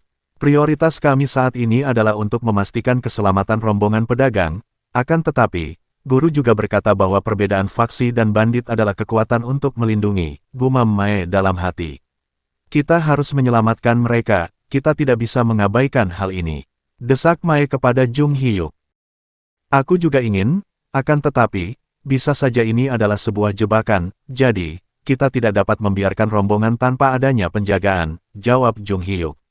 Aku setuju dengan yang disampaikan Mae, ucap Mo Yong Bo membenarkan. Hal senada juga disampaikan oleh anggota kelas ular yang lain. Aku juga setuju, jangan khawatir dengan grup dagang kami, tempat ini sudah disapu bersih, kurasa mereka tidak akan datang lagi, ucap kepala rombongan. Jung Hyuk menatap wajah para muridnya. Tampaknya mereka sudah memantapkan pikiran mereka, gumam Jung Hyuk dalam hati. Baiklah kalau begitu, mulai saat ini, kita akan menyelamatkan penduduk desa. Aku akan membagi kalian menjadi tim penyelamat dan tim pendamping. Tim penyelamat terdiri dari Mo Yongbo, Won Pyo, Jegalmi, dan aku. Sedangkan Ryong dan Namgung Mae akan tetap di sini untuk menjaga para pedagang, ucap Jun Hyuk. Mae sedikit kecewa dengan keputusan Jun Hyuk. Instruktur, tunggu dulu, aku. Belum selesai Mae berbicara, Jun Hyuk menyodorkan sebuah benda. Ini adalah suar, kalau terjadi sesuatu ketika menjaga tempat ini, tembakkan suar ini. Perintah Jung Hyuk menyela Mae. Tapi instruktur, Aku juga ingin menyelamatkan mereka, ucap Mae memelas. Tidak, kau tak akan membantu sama sekali sekalipun ikut, ucap Jegalmi. Mae sadar dengan keadaannya, walaupun dia ikut tim penyelamat, keadaan tubuhnya yang tidak dapat menggunakan ki dengan baik tidak akan membantu, melainkan hanya akan menghambat. Aku minta tolong kepada kalian, selamatkan mereka, ucap Mae kepada teman-temannya. Tim penyelamat pun segera berangkat. Beberapa saat pun berlalu, mereka kemudian dihadang oleh beberapa bandit. Pertarungan pun tak terelakkan, Mo Yongbo segera melesat ke arah bandit di depannya, dia alirkan energi ke dalam pedangnya, tanpa ragu kemudian dihujamkannya. Namun, dengan mudah pedang itu hancur tak bersisa. Melihat sebuah celah, segera bandit itu tebaskan kapaknya, akan tetapi, dengan lihai, Mo Yongbo mampu menghindarinya. Hal serupa nampaknya juga dialami Jegalmi, senjata baru yang diberikan gurunya, tampaknya tak banyak membantu. Serangan yang dia keluarkan sangat lemah, hingga menjadi bahan tertawaan musuh-musuhnya. Wonpyo tampaknya juga sama, amat kesulitan dia mengerahkan energinya, tak pula dia mampu menggunakan senjata barunya. Kenapa guru memberi senjata yang tidak cocok dengan kami, gumam mereka semua. Berpindah ke desa, grup pedagang memutuskan untuk bersiap kembali untuk melanjutkan perjalanan, sembari menunggu tim penyelamat datang. Mae menghampiri bocah pencari tanaman herbal, dari dalam rumah, Eng Ryong keluar. Kakekmu akhirnya tertidur lagi, seharusnya dia baik-baik saja, ucapnya.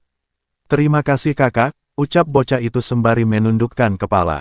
Baguslah kalau begitu, aku akan memeriksa pinggiran kota terlebih dahulu, nanti aku akan kembali, ucap Mae kepada mereka berdua. Kakak, aku akan ikut denganmu, ucap bocah itu. Beberapa saat kemudian, Mae beserta bocah itu pun berkeliling. Dalam hati Mae berkecamuk, seolah-olah ada sesuatu yang mengganjal. Penargetan grup pedagang dimulai sejak 3 bulan yang lalu. Mereka pasti tahu bahwa ada desa yang akan kami lewati. Jin Hyo, aku mau balik dulu, sepertinya ada sesuatu yang salah, ucap Mae kepada bocah bernama Jin Hyo. Ternyata khawatiran Mae benar adanya, tepat di atas pohon di samping Mae berada. Sesosok manusia mengintainya. Kak, kenapa kau mendadak seperti ketakutan, ucap Jin Hyo. Aku tidak main-main, ayo segera kembali, ajak Mae. Namun dalam hati Mae merasakan adanya ancaman, amat gelisah Mae dibuatnya. Dan benar saja, saat Mae menengadahkan kepala, sesosok asasin telah menggantung tepat di atasnya. Terkejut mereka dibuatnya, dengan secepat mungkin, Mae menarik tangan Jin Hyo segera berlari untuk kembali. Mau lari kemana kamu? Ucap asasin itu sembari menghadang Mae. Aku harus mengulur waktu sampai Jin Hyo dapat melarikan diri, gumam Mae dalam hati. Hei, kau, akulah lawanmu, teriak Mae menyerang asasin itu dengan pedang kayunya. Akan tetapi, dengan mudah asasin itu menghindari. Kemudian mengkonter serangan Mae dengan sebuah tendangan menyebabkan Mae terpental ke belakang. Kau rupanya tak sadar dengan keadaanmu. Pertama-tama, aku harus membunuhmu. Setelah itu aku akan membunuh sisa-sisa penduduk desa dan rombongan pedagang itu, ucap asasin itu sembari menjentikkan jarinya. Melihat situasi yang tidak memungkinkan, Mae kemudian memutuskan untuk menembakkan suar. Akan tetapi, sebuah tali kemudian mengikat kedua tangannya. Jadi benda ini adalah harapan terakhirmu, ucap pemimpin asasin menginjak suar itu. Di belakang Mae, Jin Hyo telah tertangkap oleh anggota asasin. Lepaskan dia, teriak Mae kepada mereka. Kau benar-benar konyol, ucap ketua asasin melepaskan tali mengikat tubuh Mae dan kemudian menggantungnya. Tampaknya aku terlalu khawatir, padahal hanya seorang anak-anak. Bergelantunglah di sana, dan pikirkan betapa lemahnya dirimu, ucap ketua asasin kepada Mae. Bunuh anak itu, perintahnya kepada anggotanya. Lihat baik-baik, setelah anak itu, akan tiba giliranmu, ucap ketua asasin dengan bengisnya. Mae merasa putus asa, merasa kesal kepada dirinya, tapi mau bagaimana lagi, dia memang lemah, dan tak mampu untuk melakukan apa-apa. Siluet bayangan masa lalu melintas dalam benaknya. Karena dia adalah keturunan klan Namgung, semua orang menaruh harapan kepadanya. Akan tetapi, setelah mengetahui kenyataan bahwa dia tak dapat menggunakan energi dalamnya, harapan itu kemudian berubah menjadi kecaman. Mereka mulai menghina dirinya. Mae mulai merasa sendiri, dan sendiri. Walaupun dipandang sebelah mata, bahkan tak dianggap keberadaannya. Mae tetap berusaha sekuat tenaga, berusaha melewati batasan yang mengekangnya. Dalam hati Mae membenci ketidakmampuannya. Andai saja aku punya kekuatan. Aku pasti bisa melindungi orang-orang. Teriak Mae dalam hati. Aku harus menjadi kuat, agar aku dapat melindungi mereka semua. Dan seperti yang telah kita kira, Mae yang saat ini dalam keadaan terpojok, akhirnya mampu menggunakan metode reserve flow yang melegenda. Sinar energi terpancar dari tubuh Mae, memotong cambuk besi yang mengikat tubuhnya. Terbelalak mata asasin itu dibuatnya. Apa-apaan anak ini, gumamnya. Dengan secepat kilat, Mae melompat untuk menyelamatkan Jin Hyo. Aku akhirnya dapat membuat kiku mengalir dengan terbalik, gumam Mae dalam hati. Masihlah tak percaya asasin itu melihat kenyataan di depannya. Anak itu, ketika bertarung denganku sebelumnya, dia tampak begitu ceroboh. Mungkinkah dia mengalami perkembangan pesat dalam waktu singkat, gumam asasin itu. Orang-orang kuat tidak menginjak orang yang lemah, tapi melindungi mereka, ucap Mae sembari mengambil pedang kayunya. Dasar bocah sombong, teriak salah satu asasin, menghujamkan pedangnya. Mae mengaktifkan metode reserve flow kemudian mengalirkan energi ke pedangnya, menangkis setiap serangan yang dilancarkan oleh musuhnya. Aku masih belum bisa menggunakan ki asliku dengan baik, aku harus memaksimalkannya dengan menggunakan teknik, akan tetapi, teknik apa yang aku kuasai, ucap Mae dalam benaknya. Kemudian Mae teringat dengan teknik yang digunakan oleh kakak tertuanya. Mungkin aku bisa menggunakannya, gumam Mae. Tanpa banyak bicara, segera Mae tirukan teknik itu, sempurna menyerupai gerakan kakaknya. Dia alirkan energi menyelimuti pedang kayunya. Chungcheon Swordsmanship. Tahap pertama, teriak Mae melepaskan tekniknya. Lesatan energi berwarna kuning menyala-nyala, berputar mengelilingi pedang kayunya. Dengan gagahnya, Mae hujamkan energi itu ke arah musuh di depannya. Jilatan energi melesat beradu dengan serangan asasin di depannya, tebasan demi tebasan tak henti menyayat, menghantam tubuh musuhnya. Compang camping pakaian asasin itu dibuatnya. Terbelalak mata para asasin itu, melihat asasin expert kelas pertama dikalahkan oleh seorang bocah. Mae terlihat lelah dan hampir kehilangan kesadaran. Aku tidak boleh menyerah. Musuh masih tersisa 3. Aku harus bertahan, ucap Mae sembari menopang pada pedang di tangannya. Sebenarnya apa yang kusaksikan tadi? Kami bahkan menggunakan operasi 2 arah dengan para bandit untuk membagi kekuatan musuh. Tapi, ada beberapa variabel tak terduga. Aku kira, mereka akan menyelamatkan sandera dan meninggalkan yang terlemah. Mungkinkah aku salah, gumam asasin dalam benaknya. Kalau aku tidak salah, dia sudah kehabisan energi setelah menggunakan jurus tadi. Jadi, ayo serang dia, perintah asasin itu kepada anggotanya. Kedua asasin itu pun maju menyerang, rentetan tebasan mereka kerahkan. Dengan sekuat tenaga Mae menangkis serangan mereka. Namun, perbedaan jumlah menyebabkan Mae tersudut, beberapa kali nampaknya Mae terkena serangan. Mereka bertiga menyerang dari arah yang berbeda, tak ada kesempatan untuk menyerang balik, gumam Mae. Kenapa kau diam saja, di mana teknikmu yang tadi, teriak asasin sembari menyerang. Jika aku ingin menggunakan teknik, maka aku harus menghentikan momentum mereka, gumam Mae. Mae memfokuskan konsentrasinya, tak dia hiraukan serangan mengenai tubuhnya. Dengan tanpa terduga, Mae kerahkan segenap energinya. Twins Dragon Twister Transformation. Teriak Mae menebaskan pedang energi menghantam tepat ke arah musuh di depannya. Luapan energi membumbung tinggi ke udara, bersama dengan hilangnya tekanan energi itu, Mae tersungkur kehilangan kesadarannya. Apa-apaan anak ini, padahal dia masih muda, tapi dia mampu menggunakan kekuatan sebesar itu. Dalam ilmu pedang, beberapa teknik dibuat demi satu alasan, yaitu, untuk memahami esensi dari teknik itu. Ketika beberapa transformasi tercipta, maka, itu bukan lagi sebuah teknik berpedang, melainkan ilmu pedang yang sesungguhnya. Aku tak bisa membiarkan anak ini tumbuh lebih jauh, kalau tidak, dia akan menjadi pengganggu nantinya.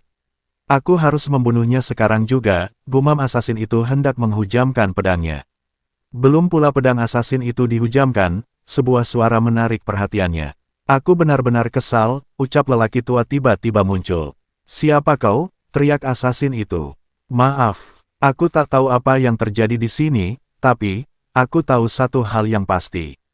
Orang yang wajahnya ditutupi, tak pernah melakukan hal baik, jawab lelaki tua itu. Kenapa ada 3 orang dewasa membuli seorang bocah? Tanya Pak tua itu. Nomor 2, Serang dia, perintah asasin itu. Secepat kilat, sebuah belati asasin itu lemparkan. Kalian tak menghargai nyawa rupanya, aku akan menangkap kalian sekarang juga, ucap Pak Tua bernama Heo Seogul. Berpindah kepada tim penyelamat, Mo Yongbo tampaknya kesulitan menghadapi lawan-lawannya, telah berserakan serpihan pedang hancur di sekitarnya. Pula Jegalmi, sejauh pertarungan, Jegalmi tampak tak melakukan serangan, Jegalmi lebih banyak menghindar. Hal serupa juga dialami Won Pyo, amatlah kesulitan nampaknya dia, menyalurkan energi dalam pada senjatanya. Kemampuan mereka jelas berada di atas para bandit ini, tetapi, pertarungan ini sangat kacau. Mereka bahkan tak mampu menggunakan senjata mereka, gumam Jung Hyuk sembari maju membantu. Mundurlah anak-anak, perintah Jung Hyuk mengambil alih. Dengan tanpa kesulitan, Jung Hyuk menghajar para bandit itu. Dengar, kalau kalian terus melawan mereka, kalian mungkin saja menang. Setidaknya para bandit itu berada di tingkat kedua. Tapi, kalian tak mampu menggunakan senjata yang diberikan dengan benar. Taktik pertarungan kalian sangat berantakan. Inilah kenapa pengalaman itu penting, ucap Jung Hyuk kepada mereka. Jangan terlalu bersedih. Aku ikut campur dalam pertarungan kalian, karena menyelamatkan Sandera adalah prioritas utama. Akan ada kesempatan berikutnya, pungkasnya. Berpindah ke tempat para asasin bertarung. Dari tubuh Pak Tua Seogul, berpendar aura pekat, menandakan kekuatan absolut pada dirinya. Bergidik mental para asasin itu, tanpa pikir panjang, dilemparkan bom asap dan kemudian melarikan diri. Kurang ajar, mereka kabur, umpat Pak Tua itu. Perhatian Pak Tua Seogul kemudian tertuju pada tubuh Mae yang tak sadarkan diri. Pemikiran untuk tidak menyerah, ketika kau sudah melewati batasmu, keputusan dalam memilih pilihan terbaik dari situasi terburuk. Aku sungguh terkesan. Teknik yang kulihat tadi, jelas ilmu pedang Changcheon, dia pasti anak dari keluarga Namgung, ucap Pak Tua Seogul. Beberapa saat berlalu, malam pun tiba. Jung Hyuk kembali bersama tim penyelamat. Telah pulang juga para warga desa yang menjadi sandera bersama mereka. Tumpah ruah tangis dari orang-orang itu. Senyum mengembang dari wajah para murid kelas ular. Dari kejauhan, terlihat Namgung Mae yang sedang diobati oleh Eng Ryong. Jung Hyuk tercengang mendapati keadaan salah satu muridnya. Namgung Mae, kapan dia terluka? Gumamnya. Jung Hyuk, kau perlu meningkatkan ketenanganmu. Mari bicara denganku, ucap Pak Tua Seogul. Apa Anda tetua Hong Seogul si pemabuk? Tanya Jung Hyuk. Entah kenapa aku selalu merasa kesal tiap mendengar panggilan itu, jawabnya. Bagaimana Anda bisa berada di sini? Lanjut Jung Hyuk. Aku tak sengaja berjalan ke sini, dan secara tidak sengaja bertemu denganmu, ucap Pak Tua Seogul. Kalau begitu, apakah Anda yang membuat bocah itu jadi seperti itu? Ucap Jung Hyuk. Dasar kurang ajar, mau semabuk apapun aku, ada batasan yang takkan pernah aku lewati, ucap Seogul kesal. Maaf senior, tapi, apa yang sebenarnya terjadi? Lanjut Jung Hyuk. Beberapa saat pun berlalu, di dalam sebuah rumah. Yang barusan kau bilang, apakah itu benar? Tanya Jung Hyuk tak percaya. Benar, bocah dari keluarga Namgung itu bertarung sampai akhir, meskipun dia kalah jumlah, dia tetap berjuang demi melindungi warga desa dan kelompok pedagang, terang Pak Tua Seogul.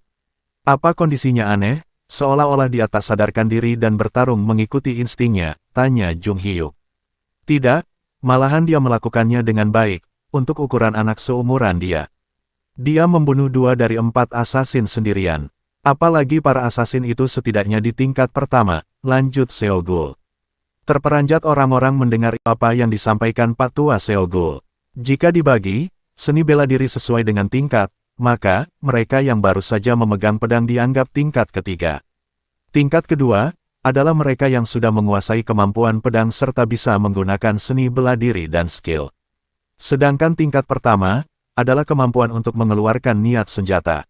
Setiap senjata mengandung niatnya sendiri-sendiri, ketika kau mampu mengeluarkan niat senjata sesuka hati, maka kau disebut sebagai expert, yang bahkan dapat membelah batu menjadi 2. Tapi, untuk ini, seseorang harus mengkultivasi ki dalam dantian selama 60 tahun. Lalu, tingkat di mana seseorang mampu menangani tingkat expert sendirian, disebut sebagai super expert. Di atas itu, masih ada tingkat Hwagion dan Hyeonjeong. Mustahil Namgung Mae melakukan itu, gumam Jegalmi. Apa Anda melihatnya sendiri? Tanya Jegalmi kepada Seogul. Tentu saja, tapi, reaksi kalian aneh sekali. Kenapa kalian malah terkejut, bukannya malah memuji dia, ucap Seogul ketus. Itu karena, anak itu tak sehebat yang kau katakan, jawab Jung Hyuk. Menurutku Anda pasti salah lihat, lanjutnya. Kurang ajar, kau tahu aku ini siapa? Aku adalah tetua dari klan yang terkenal dengan kemampuan mengumpulkan informasi. Kalau aku bohong, siapa yang akan percaya dengan informasi kami, bentak Seogul dengan marahnya. Berpindah ke suatu tempat di Provinsi Anhui, Myeondok berjalan di tengah gelapnya malam. Akhirnya aku sampai, ucap Myeondok. Myeondok kemudian mengetuk pintu gerbang. Beberapa saat kemudian, seorang penjaga membuka pintu. Siapa kamu? Kenapa kau datang ke sini selarut ini? Tanya penjaga kepada Myeondok. Aku seorang guru dari Akademi Murim, jawab Myeondok memperkenalkan diri. Penjaga itu memperhatikan Myeondok, amatlah mustahil menurutnya, orang lemah di depannya merupakan seorang guru akademi. Ini sudah larut malam, jadi kau bisa datang lagi besok, ucap penjaga sembari menutup pintu gerbang. Beberapa saat pun berlalu, Myeondok telah berada di atas pintu gerbang. Bukankah ini cuma kunjungan ke rumah, jadi, tak perlu membuat keributan, ucap Myeondok sembari mendeteksi keberadaan energi Ki di sana. Dari sebuah bangunan, terpancar energi Ki yang amatlah besar. Aku dapat merasakan jumlah energi yang amat banyak dari tempat itu. Seharusnya, tempat itu merupakan kediaman kepala keluarga Namgung, gumam Myeondok berlalu pergi menuju tempat itu. Berpindah ke desa tempat rombongan bermalam. Ngomong-ngomong, kenapa para asasin itu menyerang kalian? Tanya Pak Tua Seogul kepada Jung Hyuk. Sepertinya aku tahu, jawab ketua rombongan melangkah masuk. Dari kantong bajunya, dia keluarkan sebuah kotak kayu. Ketua rombongan kemudian membuka kotak kayu itu. Kenapa isinya kosong? Tanya Jegalmi. Ini semua dimulai ketika nama grup dagang kami mulai terkenal. Kemudian, mereka muncul di depan pintu kami. Ketua grup pedagang Jongcheon, ketua grup pedagang Suseong, dan ketua grup dagang Manso. Alih-alih memulai perselisihan, mereka malah mencoba untuk mempererat pertemanan dengan kami. Ketika atmosfer mulai bagus, mereka kemudian menyarankan sebuah barang yang tidak boleh didistribusikan. Kami tidak tahu, dan tidak mau tahu apa itu. Barang itu hanya boleh dijual kepada mereka yang tahu kode rahasianya. Sebagai pedagang, ayahku tidak mau melakukan sesuatu yang tidak dia tahu, dan kami pun menolak tawaran mereka. Sejak saat itulah, mereka mulai bersekongkol untuk menjatuhkan kami. Mereka meninggalkan kotak kayunya, tapi, ketika kami buka, isinya sudah kosong. Mungkin mereka sudah memperkirakan penolakan kami. Terang tetua rombongan menjelaskan. Jadi, asasin yang dilawan Namgung Mae, pasti juga dikirim oleh aliansi pedagang, timpal Jegalmi. Benar, itu dugaanku, tapi sekarang itu hanya sebuah perkiraan, jawab ketua rombongan. Kira-kira apa isinya? Tanya Jegalmi. Entahlah, kami juga penasaran. Mungkinkah ini? Ucap Pak Tua Seogul sembari memperlihatkan kotak serupa. Semua orang terkaget melihat Pak Tua Seogul juga memilikinya. Kami sekarang sedang menginvestigasinya. Lihatlah, ucap Pak Tua Seogul sembari membuka kotak kayu itu. Dalam kotak itu, terdapat sebuah eliksir. Eliksir apa itu? Ucap Jung Hyuk. Entahlah, jika ini sebuah eliksir, maka mustahil ini eliksir biasa. Aku ambil ini secara diam-diam, ketika para dokter faksi iblis bertengkar untuk mendapatkannya, ucap Pak Tua Seogul. Sepertinya ada sebuah rahasia di belakangnya, ucap Jegalmi. Memang mencurigakan, apalagi, eliksir ini sepertinya sudah beredar ke seluruh Central Region. Jadi, analisis eliksir ini, ditugaskan kepada Sekte Pengobatan dan Sekte Sakondang, ucap Pak Tua Seogul. Semua orang berpikir, kira-kira siapa yang mendistribusikan eliksir itu. Murim yang damai, mungkin akan terguncang nantinya. Dan kau Namgung Mae, berlawanan dengan pendapat orang tentangmu, kau adalah orang yang menarik, gumam Seogul sembari melirik tubuh Mae yang tak sadarkan diri. Berpindah ke kediaman klan Namgung. Kepala klan Namgung merasakan adanya penyusup di daerahnya, Namgung Jo pun segera keluar. Gui Myeondok akhirnya berhadapan dengan Namgung Jo.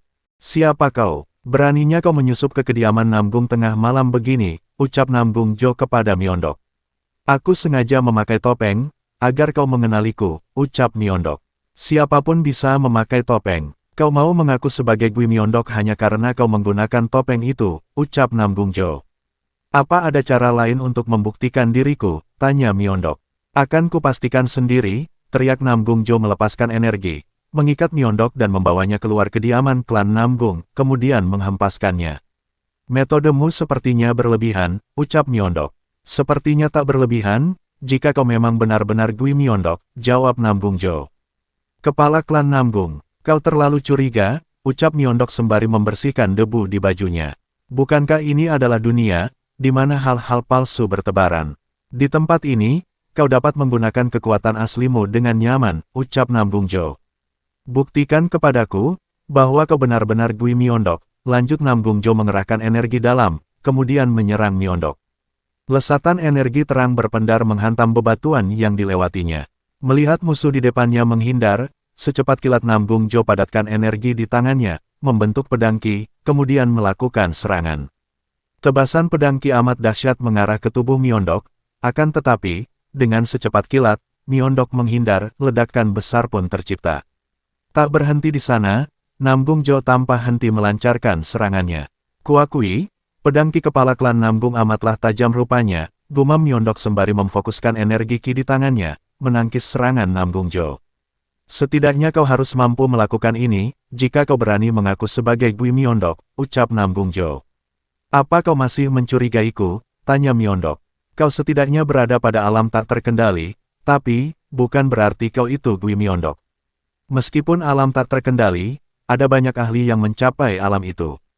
Jadi, tak diragukan lagi, aku harus memeriksa apakah aku benar-benar melawan Gui Myeondok, ucap Nam Gungjo melepaskan beberapa kilatan energi Ki, melesat menghujam ke arah Myeondok. Dentam-dentum serangan menyebabkan ledakan bertubi-tubi. Myeondok dengan lihai mampu menghindari setiap serangan.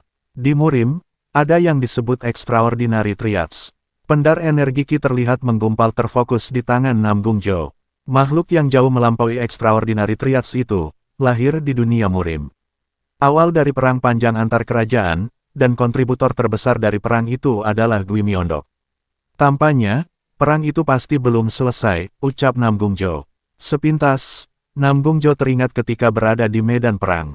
Nam Gungjo muda tampak terluka tak mampu melawan musuh di depannya. Ketika hampir sudah ajal menjemputnya, sosok legendaris menyelamatkan nyawanya. Dialah Gui Myeondok. Meniru orang seperti itu, seharusnya kau tahu seberapa besar dosamu itu, teriak Nam Gungjo menembakkan pusaran energi pada tubuh orang di depannya. Pusaran energi itu amatlah dahsyat kiranya, meluluh lantahkan apa saja yang dilewatinya. Myeondok tak bergeming dari posisinya, dengan tenang, Myeondok menahan dahsyatnya serangan itu dengan satu tangan saja. Pusaran energi itu hancur tak bersisa, menghancurkan serangan terkuatku dengan begitu mudahnya. Apa dia benar-benar jauh di atasku, gumam Nam Gungjo tak menyangka. Aku datang kemari bukan untuk bertarung, melainkan sebagai guru Namgung Mae, ucap Myeondok sembari membuka topengnya. Terbelalak mata Nam Gungjo mendengar perkataan Myeondok. Kau benar-benar Gui Myeondok yang asli, ucap Nam Gungjo. Beberapa saat pun berlalu, di atas atap kediaman klan Namgung. Maafkan aku sudah bersikap tidak sopan. Kau datang kemari karena putraku yang terkecil bukan?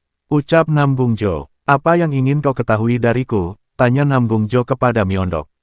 Aku sering memperhatikan dantian Namgung Mae, Ki dalam tubuhnya. Aku mencurahkan sepertiga hidupku, mencoba untuk membagi Ki dalam dantiannya. Kami mengerahkan seluruh kekuatan, untuk mencari tahu racun apa yang ada dalam tubuh Mae, tapi semuanya sia-sia, tak ada seorang pun yang mengetahuinya. Jadi, aku menaruh harapan pada Akademi Murim, ucap Nam Gungjo menghela nafas. Sudah kuduga, sebenarnya ada metode yang dapat mengatasi keadaan Namgung Mae, ucap Myeondok. Metode apa itu? Cepat lakukan pada Mae, desak Nam Gungjo. Metode itu bernama Won Ryun Gui Gong. Metode ini merupakan metode yang kuciptakan sendiri. Aku tidak tahu apa dia bisa mempelajarinya, tapi, sebenarnya aku tidak berniat untuk meneruskan seni bela diriku pada generasi selanjutnya. Meski begitu, di era yang damai ini, Myeondok menghentikan ucapannya.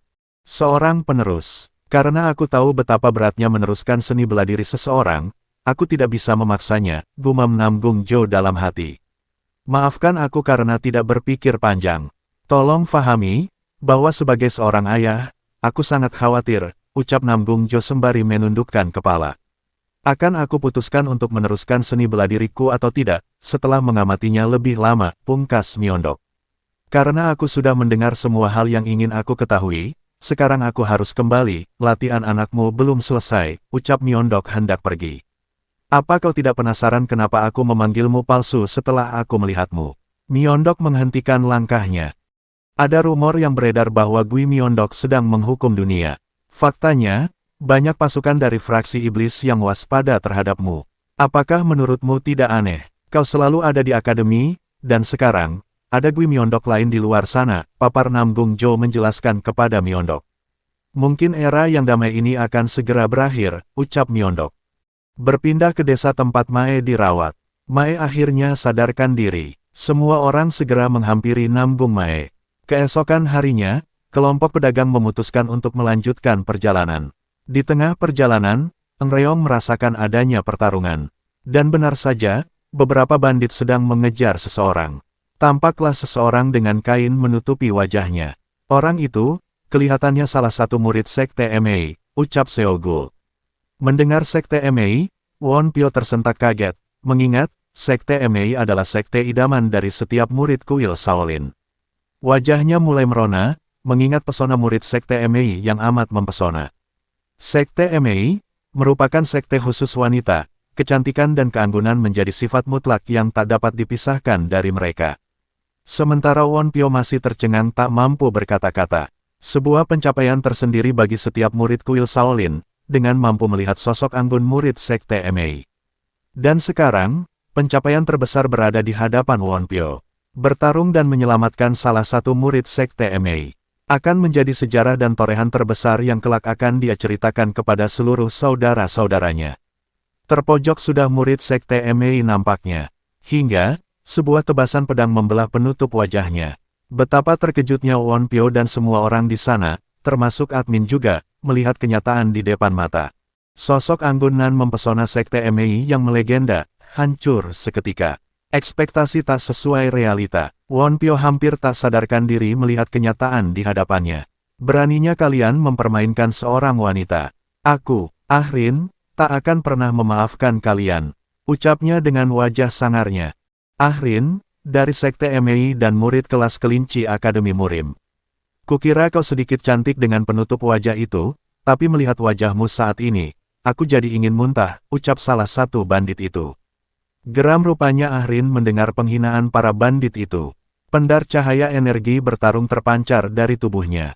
Mae dengan sikap keadilannya, tak tinggal diam. Mae maju menantang di garis depan. Nampaknya, apa yang dilakukan Mae memberikan kesan tersendiri kepada Ahrin.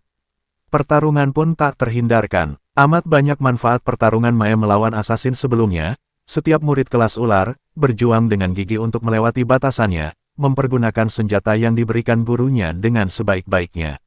Akhirnya, peningkatan pesat mereka dapatkan. Melihat pertarungan dari teman-temannya, Mae merasa dirinya masih jauh berada di belakang mereka semua, membuat Mae termotivasi untuk terus berusaha mengubah dirinya. Jung Hyuk menyaksikan perkembangan murid-muridnya. Mereka mampu menggunakan senjata mereka dengan lebih baik, gumamnya. Beberapa saat kemudian, seorang wanita cantik pun datang. Wanita itu bernama Eon Yeonwi, seorang guru akademi murim kelas kelinci. Ahrin, tahukah kau berapa lama aku mencarimu, ucapnya kepada muridnya. Sementara dari rimbunnya pepohonan, seorang asasin sedang mengintai. Berpindah pada sebuah rumah, asasin pengintai melapor perihal kegagalan penyergapan kepada pimpinannya. Tiba-tiba, sebuah merpati hinggap membawa pesan kepadanya. Kita sudah mendapatkan izin, pergi dan laksanakan rencananya malam ini, ucap pimpinan asasin sembari merobek surat di tangannya. Kali ini aku akan membunuh mereka semua, terutama tetua dan bocah itu, lanjutnya. Berpindah ke tempat di mana Mae beserta rombongan beristirahat. Semua orang tengah asik berbincang-bincang, tanpa tahu bahwa dari gelapnya malam hutan, menyimpan berbagai macam bahaya. Tiba-tiba, Pak Tua Seogul merasakan adanya pergerakan. Para asasin itu kemudian mengepung rombongan pedagang. Kalian semua, segera bersiap. Mereka datang lagi. Ternyata Jung Hyuk juga merasakan hal yang sama, dan segera berlari menuju para muridnya berada. Dengan tanpa diduga, seorang asasin melancarkan serangan. Namun, dengan sigap, Seogul menangkis serangan itu. Sebelumnya kalian lari seperti tikus, sekarang beraninya kalian menyerang kami, teriak Seogul sembari menahan serangan asasin. Akan kami tunjukkan apa yang bisa kami lakukan. Kalian semua, segera keluar, dan cepat bunuh semua orang yang ada di sini, teriak pimpinan asasin memerintah anggotanya. Puluhan asasin kemudian menyerang bersama. Dengan secepat kilat, semua orang membentuk formasi. Bentrokan pun tak terelakkan, dengan sekuat tenaga mereka melawan para asasin itu. Kalah jumlah, tak menciutkan nyali para murid. Mo Yongbo dengan gagah berani melawan beberapa asasin sekaligus. Mereka kuat, apakah Mae benar-benar melawan mereka, gumam Mo Yongbo. Guru Yeonwi, dengan benang energinya mengontrol asasin itu kemudian membunuh musuh-musuhnya. Pertarungan semakin sengit, tampaknya para asasin mulai terpojok. Jadi, bukan cuma dia, semua orang bertarung dan bertambah kuat, gumam pimpinan asasin. Kau adalah salah satu ketua klan terkuat, jadi, mereka mungkin adalah murid-murid terbaik, ucap pemimpin asasin. Sekarang, karena kau sudah paham situasinya, kusarankan kau menyerah saja, ucap Seogul. Kau terlalu awal menyimpulkan. Apakah kau yakin? Kami datang tanpa rencana, jawab pimpinan asasin. Seogul terdiam memperhatikan. Kalian semua boleh memakan eliksirnya, perintah pimpinan asasin kepada anggotanya. Semua asasin kemudian mengeluarkan eliksir lalu memakannya. Seogul tercengang melihat eliksir yang mereka makan. Pil apa yang mereka makan? Jangan bilang eliksir itu, gumam Seogul dalam hati. Perubahan mulai nampak dari tubuh para asasin itu. Dari tubuh mereka, meledak aura berwarna merah menyala. Secepat kilat, para asasin itu menyerang. Wonpyo mencoba menghadang tebasan asasin itu, namun nahas, Wonpyo terpental tak sanggup menahan serangan. Eng Ryong segera memeriksa keadaan Wonpyo. Orang itu tiba-tiba menjadi kuat setelah memakan eliksir itu, gumam Mae dalam hati. Berpindah ke suatu tempat bernama Noxalgok. Markas dari para asasin. Seorang asasin tampaknya sedang menghadap sang ketua. Ketua, saya masih memiliki banyak keraguan tentang misi ini. Kita hanya perlu melakukan pekerjaan kita. Apa yang perlu dikhawatirkan? Jawab ketua asasin. Barang yang mereka perdagangkan, sepertinya berbahaya tuan, lanjut asasin itu. Benar, sangat berbahaya, akan tetapi juga menarik di waktu bersamaan.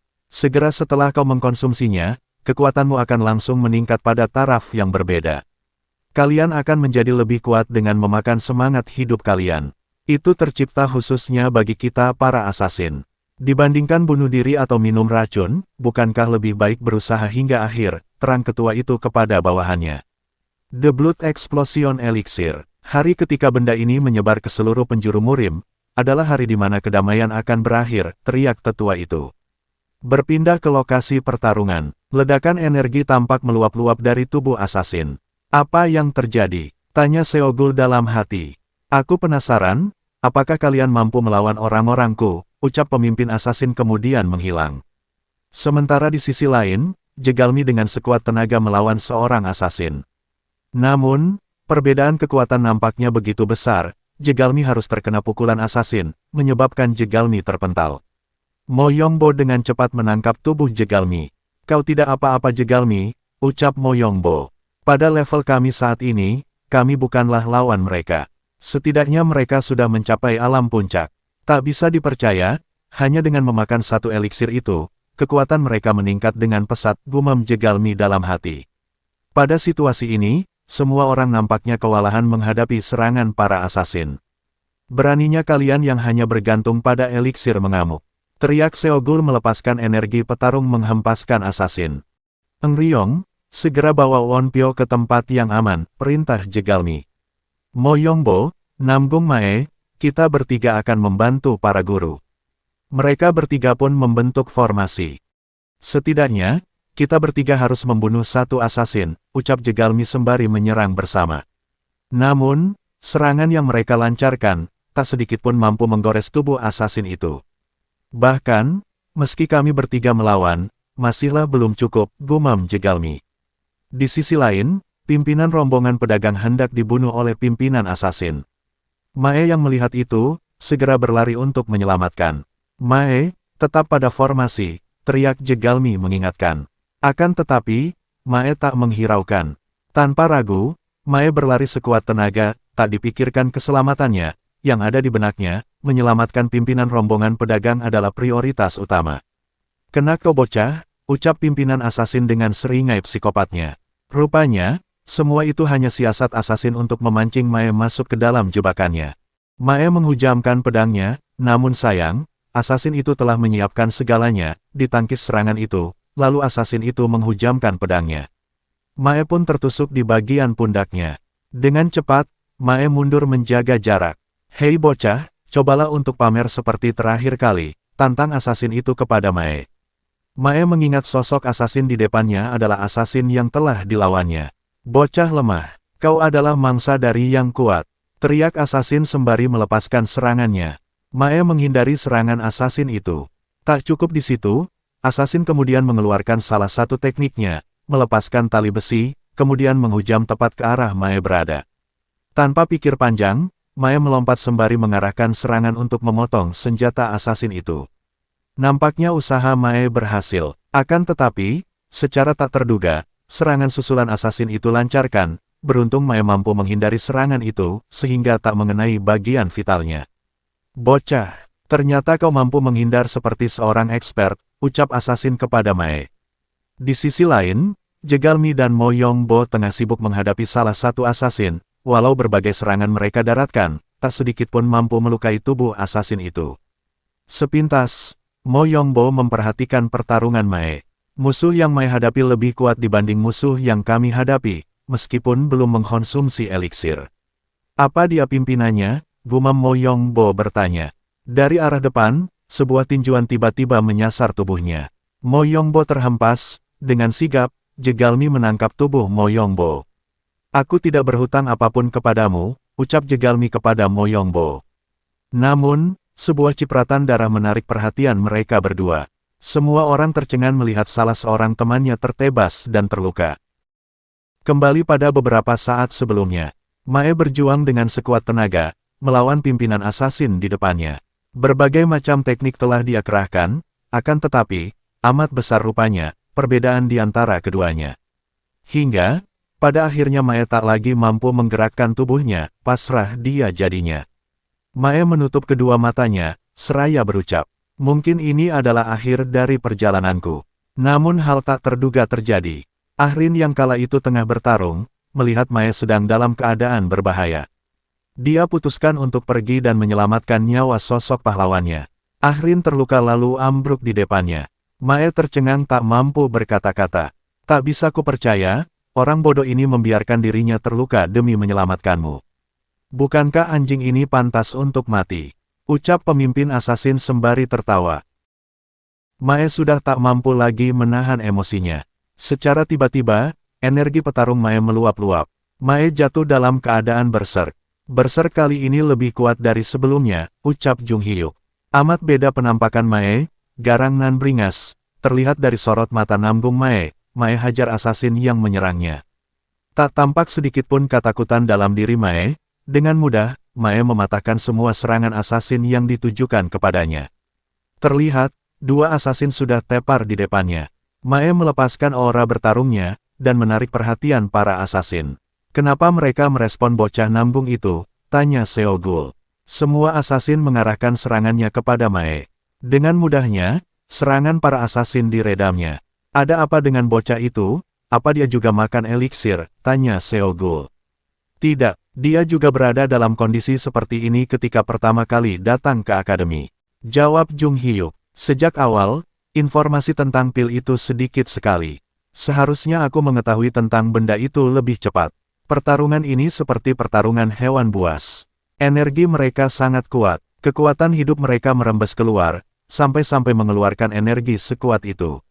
Tapi, yang dikeluarkan bocah itu bukanlah energi kehidupan, melainkan lebih mirip energi Ki, gumam Seogul dalam hati. Ledakan peraduan energi dari pertarungan Mae membuat Jegalmi dan Mo Yongbo tertekan. Keadaan ini sama seperti ketika dia mengikuti tes pendaftaran akademi. Tapi, kekuatannya berbeda dari saat itu, gumam Mo Yongbo. Dia bukanlah Namgung Mae yang aku kenal. Apa ini rahasia yang disembunyikan kepala klan Namgung? Gumam Jegalmi bertanya-tanya. Mae sendiri melawan seluruh sisa-sisa asasin.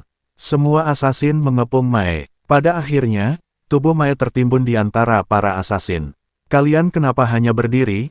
Cepat selamatkan bocah itu, jika dibiarkan, bisa saja dia mati, teriak Seo Gul kepada semua orang di sana. Jegalmi dan Mo Yongbo langsung merespon perintah Seo Gul, dengan cepat melesat untuk menolong Mae.